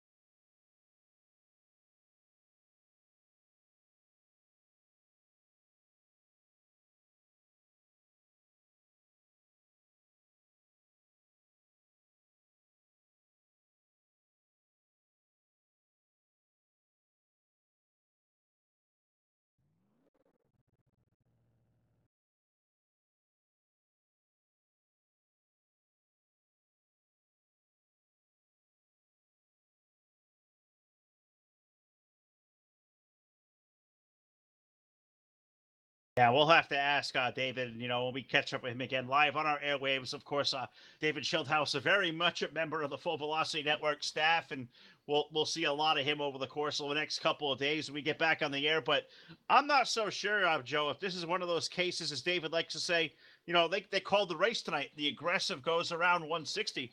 Not too sure that was an aggressive move that sent him around, but I'm certainly sure from the cockpit he feels kind of a little bit rattled out there. Yeah, it's just one of those deals that happens. This game is very sensitive depending on what mod you're running with, where the hitboxes are and how they line up. And, when you have a track like Homestead where you're carrying a lot of momentum off the top side of these racetracks, one wrong move when you're trying to get on a guy's back bumper, you have an end result like that. Just, an unfortunate circumstance. It happens. Both those Vast House teammates now lining up at the rear of the field, and they're going to have to see if they can march their way forward. But I think the more interesting story we have, Taylor Morgans retains the race lead. Jason Justice in the 16 is going to restart in the second spot, guys. And then we have our championship battle. The 30 of Corey Carpenter is in the third spot. Derek Justice in the 31 is in the fourth spot. And Matt Watkins in the 15, he is in the fifth spot. Brandon Lawson in the 40, I believe, is going to get his last lap back here, put himself back on the lead lap. So don't count Brandon Lawson out of this either, guys. We got about 20 or so, just under 20 laps to go, more than likely, when we get this thing back under green. It's far from over, and I'm sure these guys running for a championship here. If you thought it was crazy and exciting and intense first or before, it's certainly going to be that way now when we get this thing back under green. You guys are tailbacks. Good thing he had his helmet on. Yeah, it looks like history may repeat itself here. Sorry, man. That Chipotle's getting the best of me. But anyways, it seems like these guys are, if history's doomed to repeat itself yet again, a lot of these races, come down to these late race restarts. And, these guys are just going to have to position themselves well with tire strategy and where you want to restart if you're looking towards that. We only got about 20 laps left to go here in this event. These guys can make it to the end, so you're going to see a lot of different tire strategy perhaps make its way. And sorry for those coughing. It looks like a piece of lettuce came down the wrong windpipe. So I'll throw it to you guys while I get myself sorted out for this green flag. Yeah, the only thing that goes faster than trucks at Homestead tonight, maybe Blake having to go run to the facilities here if he's eating that Chipotle there, Joe. Never been there myself. I know you got some experience there, but we'll let Blake get a little bit all situated out here as we're getting ready for the restart. Up front, look who's reasserted himself to the lead. The 36 of Taylor Morgans has found the Pez Chevrolet back to the front of the fold. Jason Justice, he's on the outside of the front row. He'll restart second. Row 2 will find Corey Carpenter and Derek Justice. Matt Watkins right behind him in the fifth spot. So 3 championship contenders all making up a top 5. And how about the renewed lease on life Brandon Lawson now gets there, Joe? He's going to restart 11th, but most importantly, back on the lead lap, and with under 22 laps to go now as we get back to the line, Brandon Lawson finds himself very much in the thick of things here as he tries to prepare a run for a championship. Yes, he does. Green flag back on the speedway here. Taylor Morgan's going to clear that number 16 of Jason Justice. Here comes Corey Carpenter in the 30. Matt Watkins has cleared the 31 of Derek Justice in the 4th spot. Don't count Matt out of this either. Here comes the 10 of Matt Vassar as well. We got battles 2 by 2, about 2 or 3 rows deep now as Jason Justice pulls himself up to the door of the 36 now. We may have a battle for the race lead off of turn 4. Not quite. It looks like the 36 of Taylor Morgans is going to clear that. Looks like Matt Watkins now has his sight set on the 30 of Corey Carpenter. Those guys may be battling for a couple spots here. It looks like Vassar gets loose down on the bottom. That's a scary situation right underneath both of those championship contenders. Corey Carpenter's going to clear, but battle for the race lead. Jason Justice has got himself underneath the 36 of Taylor Morgans. We'll see if he's able to clear him as they battle down into turns 3, Blake. Yeah, it looks like what you want to do if you're that guy on the top side, you want to almost pinch that guy down the bottom if you don't have all those guys directly behind you to draft. It looks like Jason Justice able to complete the pass for the lead. He'll go to the top spot. And again, Corey Carpenter and Matt Watkins, Derek Justice all running back to back here on this high side here for this 3rd spot. Corey Carpenter resumes the lead now. And then you have a pair of Vast House teammates there running down on the bottom that'll take up the 3rd and 5th positions. Now Corey Carpenter going to move into that 4th spot, and he's going to give Vassar a shove. He's going to look for that 2nd spot. Yeah, he is going to look for that 2nd spot. Using that low side of the racetrack, can the 10 make the pass on the low side? We know Taylor's got a good truck, but how much did that nose damage before from an earlier wreck have to hurt the aerodynamics of that truck. Looks like it may give the 10 the advantage. Looks like Joe Hill slide up to the outside lane. Now put Matt Vassar back to that second spot. We'll see if it's, maybe another quarter or two before he tries to go back to the inside. He's like that inside lane all night long, and we'll see if Jason Justice can keep those guys behind him. Yeah, we've seen those Vast House trucks have been strong all night. They both restarted respectively 10th and 11th on the field here, I believe, and they've now managed to get themselves into that second and fourth spot. David Schildhouse in the 7 under fire, or he's underneath the 36 of Taylor Morgan's battling for the third spot, and right behind them, battle for that championship lead. The 30 of Corey Carpenter has it. The 31 of Derek Justice wants it. The 15 of Matt Watkins right behind both of those guys, stalking and waiting to make his move as well to try and position himself. I think right now, not necessarily, this is one of the unique circumstances on how this championship format works. These guys necessarily don't have to go up there and win the race. All they got to do is beat the other 3 competitors. But it seems through the first 90 or so laps of the races, we see that 7 of David Schildhouse get loose. He wrecks right in front of the 30 of Corey Carpenter, narrowly misses that. I believe that is going to put us under caution here as well. And I don't think we're not under 10 laps to go, so these guys are not going to race back. Caution is going to be out on the speedway here. I'll tell you what, guys, that was very, very close to taking out Corey Carpenter out of this championship race, and that was very, very close to catastrophe for one of our championship contenders, Blake. Well, it looks like David Schildhouse, there is a feel for race car drivers once you have the car spun out, what you can do to try to save it. And it looks like David did all he could to try to get out of Corey Carpenter's way, or perhaps it was just blind luck. But Schildhouse looked like he got loose. It looked like he had the car collected on the top side. But as we've seen with some of these guys, and really I guess maybe it's something in the setup with those Vast House trucks, those guys just get loose, and it's just really hard to hold down the entirety of the corner. Schildhouse going to bring out another yellow flag, and again, like I was saying earlier, a lot of these races come down to late restarts, and what are we doing? We're going to restart with, if my prediction is correct, about 8 laps to go, and of course the 7-Eleven Truck Series also running green flag checker pit stops, but we're going to throw it down to pit road and see who's able to utilize some strategy to be able to come out in front here late in the going. Yeah, it looks like all of our leaders have elected to come to pit road. And I'm thinking it's not a bad idea, Joe. I think these guys were comfortable, with coming in. It's going to be a little more than 8 to go. It's going to be about 12 laps to go when we get to a restart here. So I think it's a good idea, because you got to keep in mind here, SRA 7-Eleven Super Truck Series, well, we have the prospect of 3 green-white checker attempts at overtime. So thinking these guys coming down pit road right now, taking all 4 tires, getting the thing full of fuel there, Joe, I think that's a great call as we see the race off of pit road. Looks like it may have been the 10 that may have won that race off pit lane. Yeah, I believe the 10 of Matt Vassar are going to be our victor off of pit lane. Move the 36 of Taylor Morgan's back to the second spot. Jason Justice in the 16 is going to ready anytime you guys are. And as I say that, I believe Mr. Too Tall Todd Stanton is ready for a replay here. As we covered it live, Corey Carpenter narrowly avoiding disaster there with that wreck. I think, Todd, you have an in-car view of that accident and just how close Corey was to seeing his championship hopes fade away with that accident there. Down to you in the booth, buddy.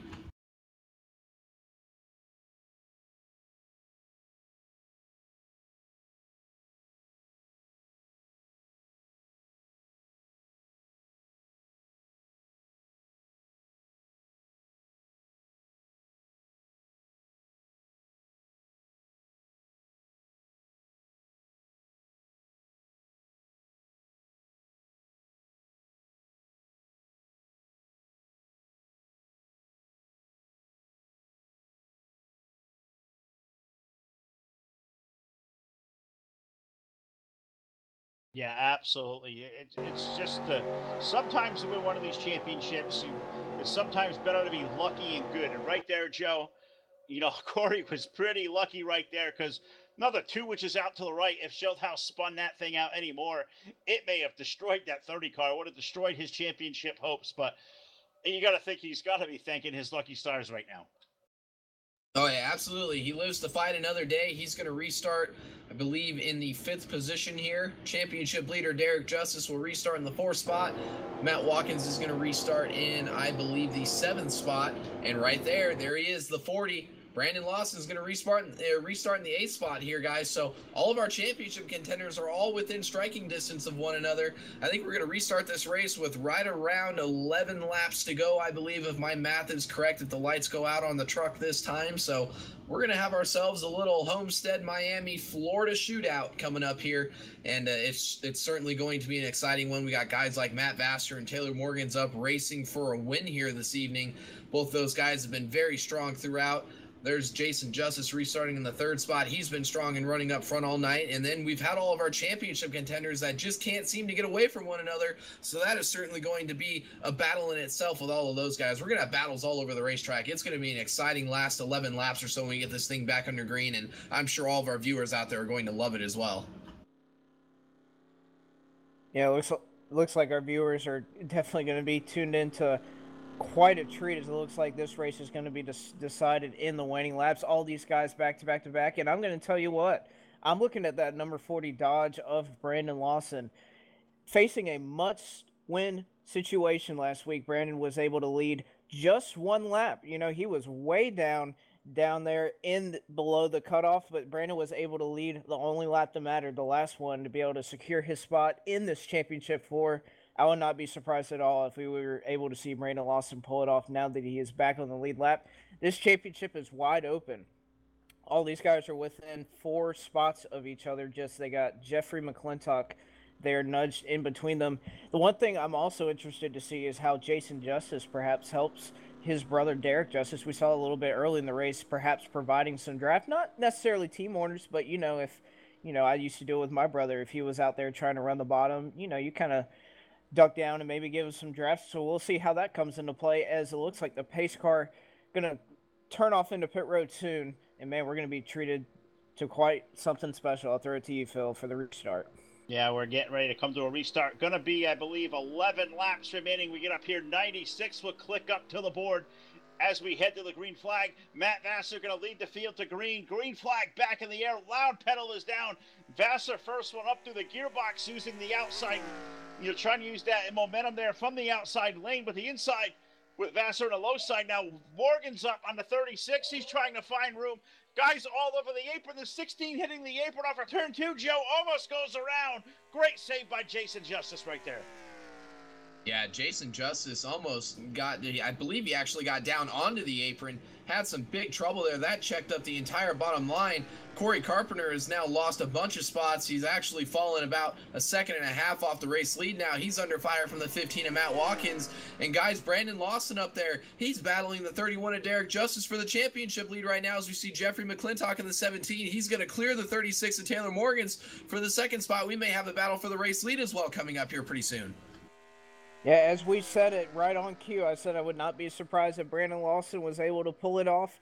Unfortunately, Corey Carpenter and Matt Watkins both got slowed up there by Jason Justice. We're going to cross 10 to go this time, and Brandon Lawson's still trying to do all he can, just not able to utilize that draft. He's trying to, every single one of those championship contenders now, trailing Derek Justice up there, who's running in the 5th spot. Surprised that our championship contender may be 5th, but our championship battle, all those guys are running 5th through 9th, so this is definitely going to be an exciting finish as we go down here. The end, Matt Vassar leads them, but right now Derek Justice is the man. He is leading that championship battle, 5th through 8th, all battling for a title. Yeah, Derek Justice holding on to that 5th spot right now and that championship lead. Brandon Lawson all over his back bumper. Matt Watkins in the 15 now. I believe he is in the 7th position. He's trying to work his way up, catch those 2 guys in front of him. The question now remains, as we continue to put a couple more laps on these tires and we see the outside become the predominant line, are any of these guys behind Derek Justice going to try to work with one another to maybe round up a little bit of draft to try and get around him, or is everybody going to try to fend for themselves? That is the question that remains to be unanswered here. But back towards the front of the field, Matt Vassar, our current race leader. Now Jeffrey McClintock in the 17. He's going to dive down to the bottom side. Battle for the race lead off of turn 2 here, Blake.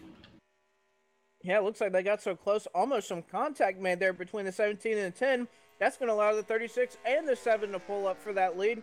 And again, as it looks like Brandon Lawson may be trying to dive into the bottom, but it looks like Derek Justice able to maintain that. Oh no, here we go. Brandon Lawson is down on the bottom. He's going to receive some help from Matt Watkins from behind him. That's going to allow him to pull up. Again, if you're Matt Watkins, you want them to be side by side. You're going to help the draft go side by side, as Brandon Lawson is going to clear Derek Justice off of turn number 4. Justice is in the wall. Move Brandon Lawson to the top spot with 6 laps to go.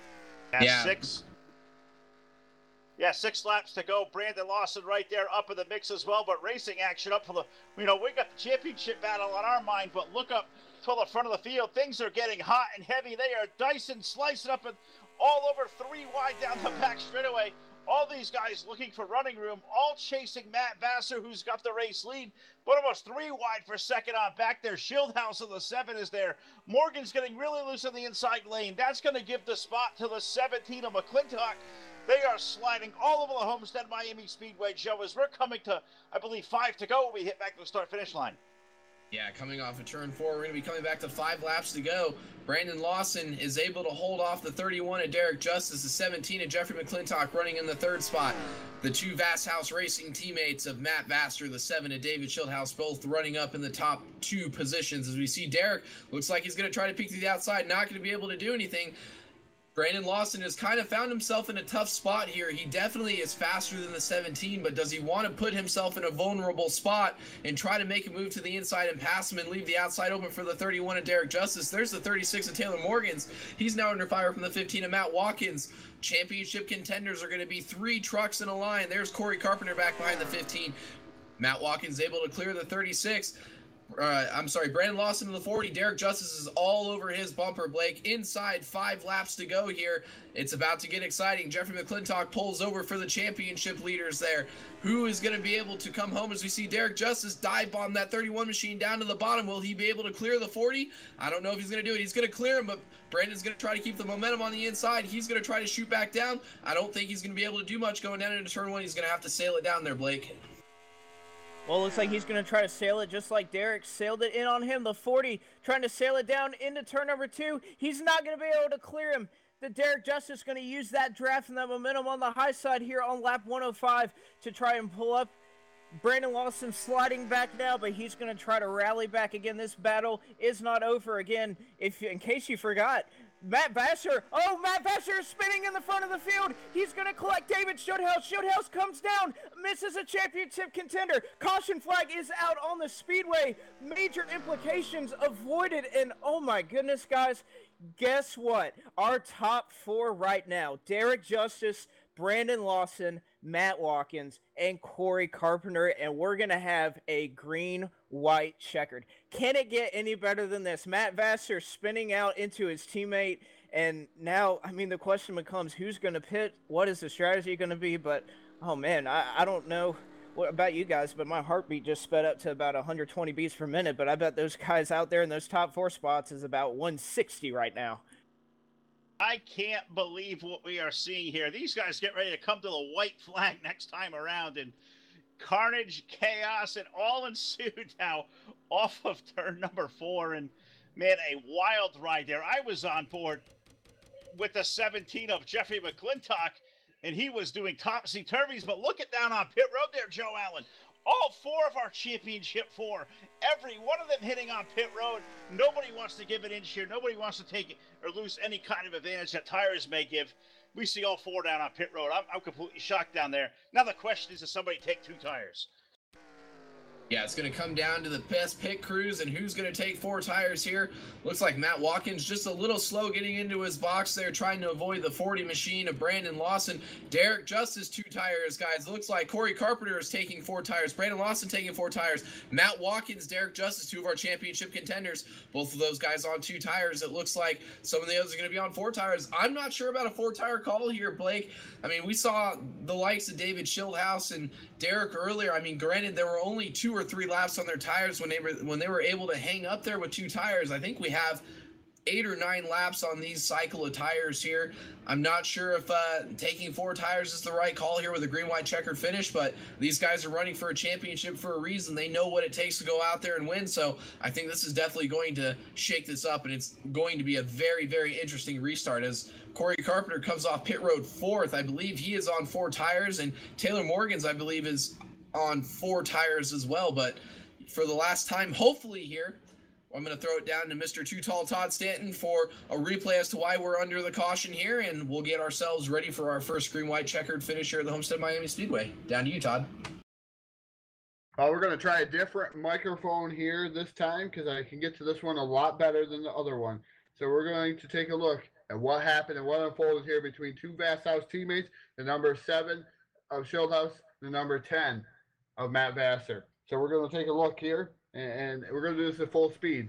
This is watching Vassar. Vassar touches the outside wall, gets loose. Schildhouse tries to overcorrect. Vassar hits Schildhouse. Schildhouse down into the 17 of McClintock. McClintock flips over once, twice, 3 times, almost 4 times, and lands on his wheels. So the 17 of Vassar flips, not Vassar, the 17 of McClintock flips down the front straightaway. Wild flip count number 1 here tonight on the Full Velocity Network.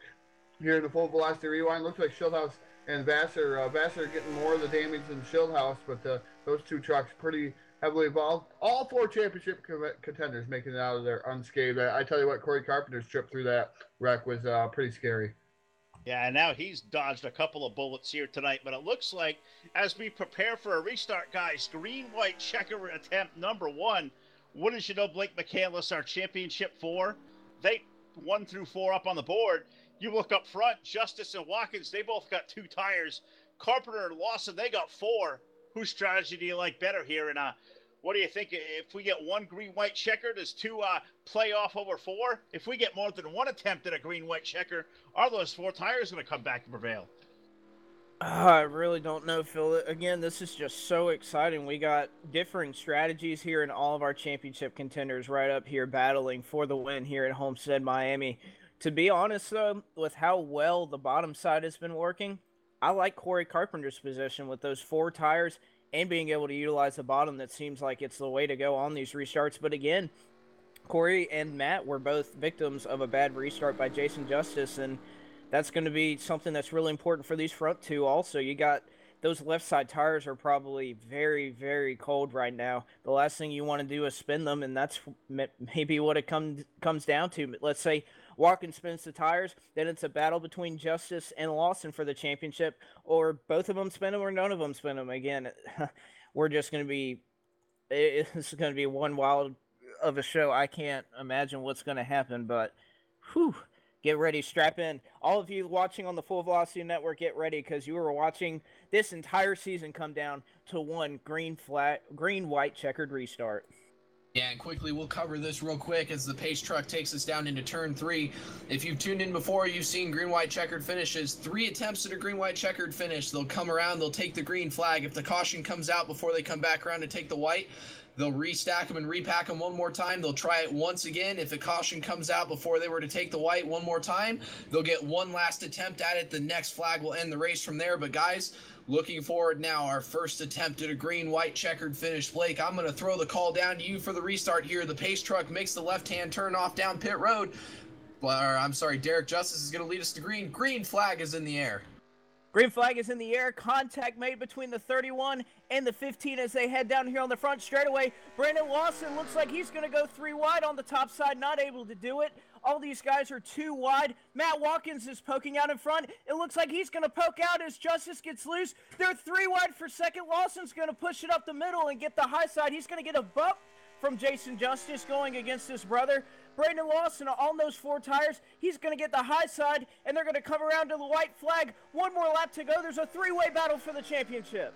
3-way battle for the championship. Up front, can Matt Watkins hold on? Here comes Brandon Lawson to the outside of the turn 1.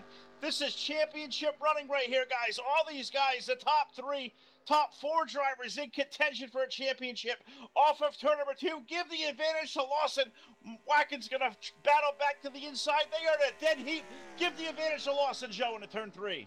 Brandon Lawson down into turn 3. 4 tires looking like they're prevailing. Corey Carpenter going to try to work around Matt Watkins. I don't think he's going to be able to do it. Brandon Lawson from 2 laps down, falling out of the race. Server's going to come to take the checkered flag, win the race, and win the championship, the 2017 7-Eleven Super Truck Series Championship. Congratulations to the number 40 Dodge-sponsored Ram Racing of Brandon Lawson. I'm sure that is one happy guy, a guy that a lot of us probably thought was out of contention for the championship after heartbreak when he fell out of this race early on. Shows that this race is a race of attrition. You have to stick in and stick with it. Got both of his laps back after falling 2 laps down here to come and claim the checkered flag and the championship. A great call on that last pit stop to go down and take 4 tires. Matt Watkins just not able to do it and hold off a hard charging 40 of Brandon Lawson and the 30 of Corey Carpenter. Congratulations to all of those guys on a hard-fought season. I don't think we could have had a better finish here tonight, Blake. No, we really couldn't, Joe. Just an amazing finish right here. The Charlotte, North Carolina native, again, back against the wall. He led just 1 lap last week to be able to make it into the championship 4, and tonight, overcoming some mechanical issues, going 2 laps down, he is able to come all the way back and pull off an improbable win. Just an incredible finish here for Brandon Lawson, who's really been the front runner all year here in the 7-Eleven series. Obviously don't think he has the most wins in the series, as David Schildhouse will join him for a burnout, but you couldn't find a more consistent top 5 and top 10 finisher than the 40 of Brandon Lawson. A well-deserved championship, and again, Brandon Lawson, your 2017 SRA 7-Eleven Super Truck Series champion. We'll catch up with him and the rest of our top finishers here on the Full Velocity Network shortly. All right, well, we'll move on to the post-race showdown. They're going to let Todd stay in the trailer, let him cover the post-race. We're going to send Joe. Joe's been the guy. He's been the voice of victory lane here recently. We'll let Joe Allen, sprint down the victory lane, get a word with the winner and the 2017 SRA 7-Eleven Super Truck Series champion, Brandon Lawson. I'll see if I can't run down there and catch up a second-place finisher. I believe that was Corey Carpenter, but I'm going to throw it down to Mr. Blake Michaelis. I believe you've caught up a third-place finisher here tonight, the number 15 of Matt Watkins. So, Blake, will let you have it. Take it away.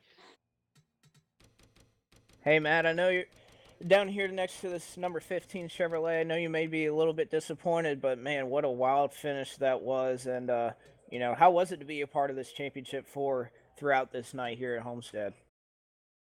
It was exciting. It was a lot of fun. Started off really well, and then kind of shot myself in the foot with a speeding penalty, and it took a while to get back up there. And just hoping for some long runs. I had a really, really good long run truck, but once I started coming down to cautions and short runs, I just kind of tried to get myself in the right position there, and took 2 at the end, hoping that would maybe give me enough track position to hold them off, but didn't have enough of a buffer there, and those guys got us. But yeah, man, that was a lot of fun. All right, Mac, but as a top finisher, a top 3 finisher in this championship standing, it looks like you're going to be awarded some prize money courtesy of all the fine folks here at the 7-Eleven Super Truck Series. How does it feel to, kind of be a representative for the series, and as we go out through the year, how is it to rise amongst the top of all these very talented drivers here in this series, be able to battle for a championship here at Homestead? I'll say just extremely fortunate in a lot of situations. There were a lot of races where we struggled, didn't have the speed I was looking for, and I'm just kind of having to, muster up the best finish we possibly could and get every point we possibly could. And we got where we needed to be here, and I'm just proud to, be a part of this series and the broadcast and everything like that. It's just a ton of fun, and glad it came down to a sport at the end. That was pretty awesome. That definitely was exciting. I don't know how it was for you down in the car, but it was definitely something to spectate here up in the booth. But I'm going to give the mic to you one more time on the season. Thank you, who got you here and who put on this show all year for you guys. Yeah, I just thank Jason for putting the series on for us. Everybody that sponsored 7-Eleven, Full Velocity for putting on the broadcasts. It was a ton of fun. I was happy to be a part of it and happy to be up, right there at the end. And yeah, it was pretty exciting. Well, fellas, that is your 3rd place finisher, one of our championship for tonight. An absolutely incredible season there by this guy being able to consistently run up there and change rounds. That is Matt Watkins, and I believe that our next guy has caught up with the number 30 machine of Corey Carpenter. Yeah, I got the number 30 of Corey Carpenter. Corey, man, tell me about those closing laps. You come up one spot short as far as going to victory lane and getting a championship, but one hell of a race you guys put on there. What was that like behind the wheel? That looked like an awful lot of fun. It wasn't easy, I'll tell you that. We made some contact in the wall early in the race and kind of just hoping to recover from there. We finally got that caution. I had about 10-15 seconds of damage, and then after that, I mean, the thing was still fast. I didn't know how much I was hurt, but I wasn't gonna let that stop me. Glad to finish second. Glad that Ben won it. We talked about it earlier before the race. If we could finish 1-2, that'd be perfect. Yeah, no, you guys really put one hell of a race on there to finish 1-2. But I mean, talk about earlier on in the race, man. Not only once but twice you had trucks, basically just about wrecking all around you. The 7 got really loose. We got a shot of in-car there on the replay, and the very next wreck, the big one there where the 10 and the 7 got involved and come sliding down the hill just in front of you. I mean, what do you think you could see those trucks sliding around you? It must have been like your life flashed before your eyes, and your championship hopes could have gone off in an instant there. What was that like? I'm just hoping not to make contact, honestly. That was my whole philosophy all race, was try to stay up front and try not to make contact with anybody, the wall, anything. Just be clean all race. And when there's people, especially when David got loose right in front of me and started sliding up the track, I was like, I hope nobody's below me. I have no idea, but I got to go. And then through that last wreck, that last melee before the green light checker, we end up going through the wreck, and then coming to the caution, I see that it's the championship 4, 1, 2, 3, 4, and you can't really get more perfect than that. No, it was really a perfect night. I mean, for most of the evening, you guys were 5th place on back, and it was a whole different 4 up there out front. So it was really cool to see all 4 for the championship. It just kind of has a way of coming back full circle like that, knowing you guys are probably going to be all running together. It just happens you guys are all running for the win. And unfortunately, Corey, you come up one spot short, but you can't be disappointed. I mean, I'm sure you're disappointed not to be the champion, but you can't be disappointed overall with the season you guys had. So take a minute, give a shout out to everybody out there who was watching you here tonight, and congratulations on an awesome finish here tonight, bud. Yeah, first off, thank you guys for broadcasting. These things are I always look forward to going back and watching the past broadcast after the race. Thanks to Jason and Derek. They put on a hell of a setup. This setup that we drove tonight, I don't know if anybody in here got any seat time, but it was the most fun truck physics setup for Homestead I've ever ran. So kudos to them for that. They gave us a good piece to race, good racy track. Thanks to all the competitors for racing clean throughout the season. I mean, this league getting, I think 15 people showed up tonight. That's still impressive for how old this game is. And thanks to everybody who watches week in and week out. Thanks to all the sponsors that make this happen. And I think it was a very successful season for me. I'm happy with my result. Second place, a little short, but we'll take it. And congrats to Brandon again. Yeah, absolutely. Congrats to Brandon. Well, that's Corey Carpenter, guys. He'll finish up here. 2nd place tonight, 1 spot short of running for a championship. But I'm going to throw it down to victory lane. I am sure there is one very happy race truck driver down there, Joe. From 2 laps down to victory lane, your 2017 SRA 711 Super Truck Series champion, Brandon Lawson. He's with Joe Allen in victory lane. If you guys ain't seen a party before, you're going to see a party now.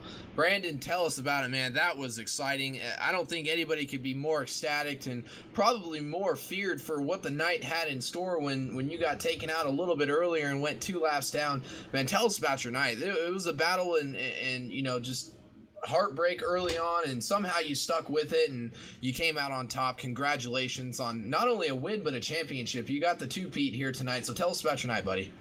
Let me tell you something. It was real tough. We had a really, really tough start of the race. But like I said, man, I said at the beginning, I said all season, this team, they kept fighting all season. I've got to fight in me, and we just kept rolling. We went 2 laps down. I was a little discouraged at first when we went 2 laps down, but I knew we had to keep going. I knew that anything can happen. This is prime time racing right here. Like, anything can happen. Any yellow can fall at any time. So I knew we just had to keep striving forward and keep our heads up, and we got the yells we needed. We were able to get 1 lap back, thankfully due to strategy, being able to stay out and not having to pit, and we were able to get that 1 lap back. Then we had to wait to get a lucky dog. So we ended up getting a lucky dog on the next caution, and I was able to work my way back into the picture. And then once I worked my way back in the picture, it was tough. We still didn't have the speed that we had. We knew we needed one more yellow to be able to compete with those guys. We got that yellow. I was able to race with Derek for a little bit. I thought that was going to be the race for the championship. And then Matt and I think Matt and Shieldhouse got in the wall up ahead of me, and I knew that we were going to get another yellow, and I just couldn't believe it, man. My team and strategy worked perfectly there, taking 4 tires at the end. 2 tires were up front in the front row, and I thought Corey Carpenter had the lane. He was on the inside. He was in 3rd place. I didn't think that I was going to have a very good shot up there on the outside, but, Watkins took off on the restart, had the lead. Derek Justice walked up the racetrack a little bit, and I was able to insert my truck in there, man, and the rest is history. We made that pass and made the most important pass in my NR2 through career for sure, man. It means so much. This race team, I got to thank Dodge and all these guys for working hard all season, especially, Target and all these sponsors and stuff that have been with me all season. This is amazing. Yeah, absolutely. And just, you showed everybody out there tonight, Brandon. It's all about sticking with it and staying with it till the end. A lot of those guys put in the same position, same situation as you, may have given up early and, just, thrown in the towel and said it's over. But, you show that it's important to stick with it and do everything you can to go up there and hope that some of the lucky cautions and breaks fall your way. And that's exactly what happened. And, as a result, you come out a champion, you get to take home a little bit of money and all that other fun stuff that's associated with a championship here with the SRA 711 Super Truck Series. And, buddy, congratulations again from all of us here. I know this is arguably one of the hardest series to go out there and win a championship in. You've been a solid truck running up front week in and week out, and you show what that dedication does for you. You come out here and you get yourself your first championship with this series, and I know you and your teammates and the rest of your fans and everything are going to be super excited for that. So for the last time here for the 2017 season, Brandon, the drill here down in Victory Lane. Microphone is all yours, buddy. I know you're going to have some friends, some family that may be watching now or may watch back the archive of the broadcast. The floor is all yours. Go ahead and give a shout out to anybody that you want to give a shout out to. First off, I definitely want to thank the man above for giving me definitely a wonderful opportunity, all the equipment, the fortunate stuff I'm lucky to have back here.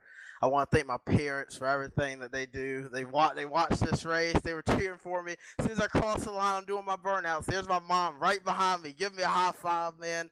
I love them so much, and I appreciate them watching, man. Best 2 I think I could ever see every day. I love seeing them every single day, man. They mean so much to me. And, another reason why I'm, so fortunate and able to do this stuff, they've raised me up ever since I was a young boy to be able to play video games, man, and experience this stuff, man. They mean the world to me, and I appreciate them more than anything right now. They're awesome. I want to thank all my friends, man, for keeping me. There was a lot of people wishing me during that race, saying, "Hey, Brandon, keep doing it, keep fighting." Shieldhouse is one of them, man. He knows what it means to be a champion, and he knows how you got to stay in it, man. And he definitely was one big coach for me. I had Bobby Smith telling me before the race, all the guys that ran racing, Bobby Smith, Alex Ruth, Chris Barnes, and then the Mopar side, you got Noah Carmichael, and that, I just want to thank my teammates as well for, always pushing me forward and supporting me in everything that I do, man. I want to thank Jason Justice, Derek Justice. The series has been through so much this year. And, they kept their head up and they kept fighting. They kept the series alive and they kept it running really well. And I appreciate them so much for doing a wonderful job at admin in the series and keeping it running, man, because it was definitely some tough times. But you know what? They are definitely 2 tough admins, 2 tough people, and you ain't going to put down the Justice Brothers. Those guys are awesome for striving forward and keeping this thing alive, and I want to thank them for that. Thank everybody that put all the sponsors that put into this league and all the talent that came out and raced every week. I want to thank you guys especially and Maverick for the opportunity for you guys to be able to come over here and broadcast the 7-Eleven series and other races around, man. It's awesome. I can't wait to be with you guys tomorrow night. We'll see how that goes, but Yeah, you guys are awesome too, man. I want to thank you guys for doing all these races you did this season with 7-Eleven, man. It's been a blast being able to come in here for in-race interviews after the race or in-race interviews during the race, and man, that's pretty much all I got. Thank everybody, man, especially my parents. I want them to remember this. That's awesome. I'm so glad they were able to watch tonight. Alrighty, guys, that may go down as the longest and the best shout out and FVN history down here in Victory Lane with Brandon Lawson. Congratulations again to that number 30 Ram Racing machine. From all of us here at the Full Velocity Network, hard fought championship victory combination here tonight for him. He not only took down the race win, but he took down the championship, being the highest finisher of the four guys out there. Kudos to Derek Justice and Corey Carpenter and Matt Watkins on a hard-fought season for those three guys as well coming out here, and all four of those guys in position to go out there and win this thing after that last restart, starting 1, 2, 3, and 4. But, Phil, I think you've caught up with our buddy, another fellow broadcaster, the champ, Mr. David Schildhouse. I think he's up in the booth with you. So I'm going to throw it back up to you guys, and I'll go ahead and drink a couple more beers here with Brandon down in Victory Lane, and then I'll get myself back up there to join you guys. All right, that sounds good. Yep, the champ, fresh out of the truck, ran all the way up the bleachers to the broadcast booth. Champ, man, what a night for these guys, the SRA 7-Eleven Super Truck Series. What a night for Brandon Lawson. You were out there mixing it up near the front with these guys all night long. Tell us about that race, man. That was just insane. Buddy, I couldn't imagine a better race to end my run in the NASCAR 2003 community using the Truck Series mod than this one. What a great race. That had everything. Great racing, some drama, and all four championship contenders starting right around each other on the final restart. It was like it was being written before we even ran it. It was too perfect, and I'm so proud of Brandon Lawson for driving through the adversity. I was coaching him up. I mean, I believed in him the whole night. I think he is just a phenomenal guy off the track, but I know he's a phenomenal competitor on the track, so I'm really happy for him that he won this thing. It was up in the air. Any one of those four guys could have grabbed it and claimed it, and in the end, it was Brandon, and I'm really just thrilled with that result. So just a great race. I had a lot of fun driving up through the field and racing around these guys, and it would have been great if Vassar and I hadn't found a way to screw it up, but I think somehow, ironically, it set up a really good finish to have all four chasers right there amongst one another to duel it out amongst themselves and not have anyone else up there. Yeah, absolutely right. And as Joe was saying, not only once, but twice you and Vassar were out there, got into each other, and some kind of mayhem happened around you guys. But that's the story of what Fast House Racing has been over the years. I know it's been very well documented. You guys are all going to go your separate ways at season's end over at FTF on Sunday night. One more start for you before you call it a career in this community. And I believe we can all officially call you now the future Jeff Gordon, as I believe you're coming up to the booth full-time and going to be a full-time member of the Full Velocity family starting very, very soon. Yeah, I'll take that title and follow in the footsteps of the Rainbow Warrior Jeff Gordon. I'm really excited for the opportunity. I know anyone that's watched the Full Velocity Network lately has seen and heard me on here a little bit here and there, but I'm looking forward to transitioning to a full-time presence with you guys and bringing more racing action to all the great fans out there in our sim racing community. And one more start to go this coming Sunday for the FTF Jones Cup Series at Homestead. Hopefully, if we have half a race of what we had tonight, it's going to be absolutely insane. And champion's going to be crowned there, and four very deserving guys are going for it. And I'm going to be watching on the track to see what happens. I'm looking forward to it. It's been just a phenomenal run through 14 years in this community, and I'm going to miss it, especially with races like tonight. It's hard to walk away, but that's where my future lies, and I'm excited to take that on. But one more start, and we'll see you Sunday to do it. Yeah, you're absolutely right. Well, that's the champ, David Schildhouse, able to join us up here in the booth a little bit, and Joe Allen's able to swing back alongside. I mean, it's been a phenomenal 2 nights, off the dirt, a big show last night, tonight, an awesome race with the 7-Eleven group. We got championship night on tap tomorrow night at Extreme Motorsports, a community-wide event open to anybody who wants to come try their hand. Can't say enough to invite this whole community out to Extreme Motorsports. And what do you say we light up Talladega tomorrow night there, Joe? Should be an awesome race.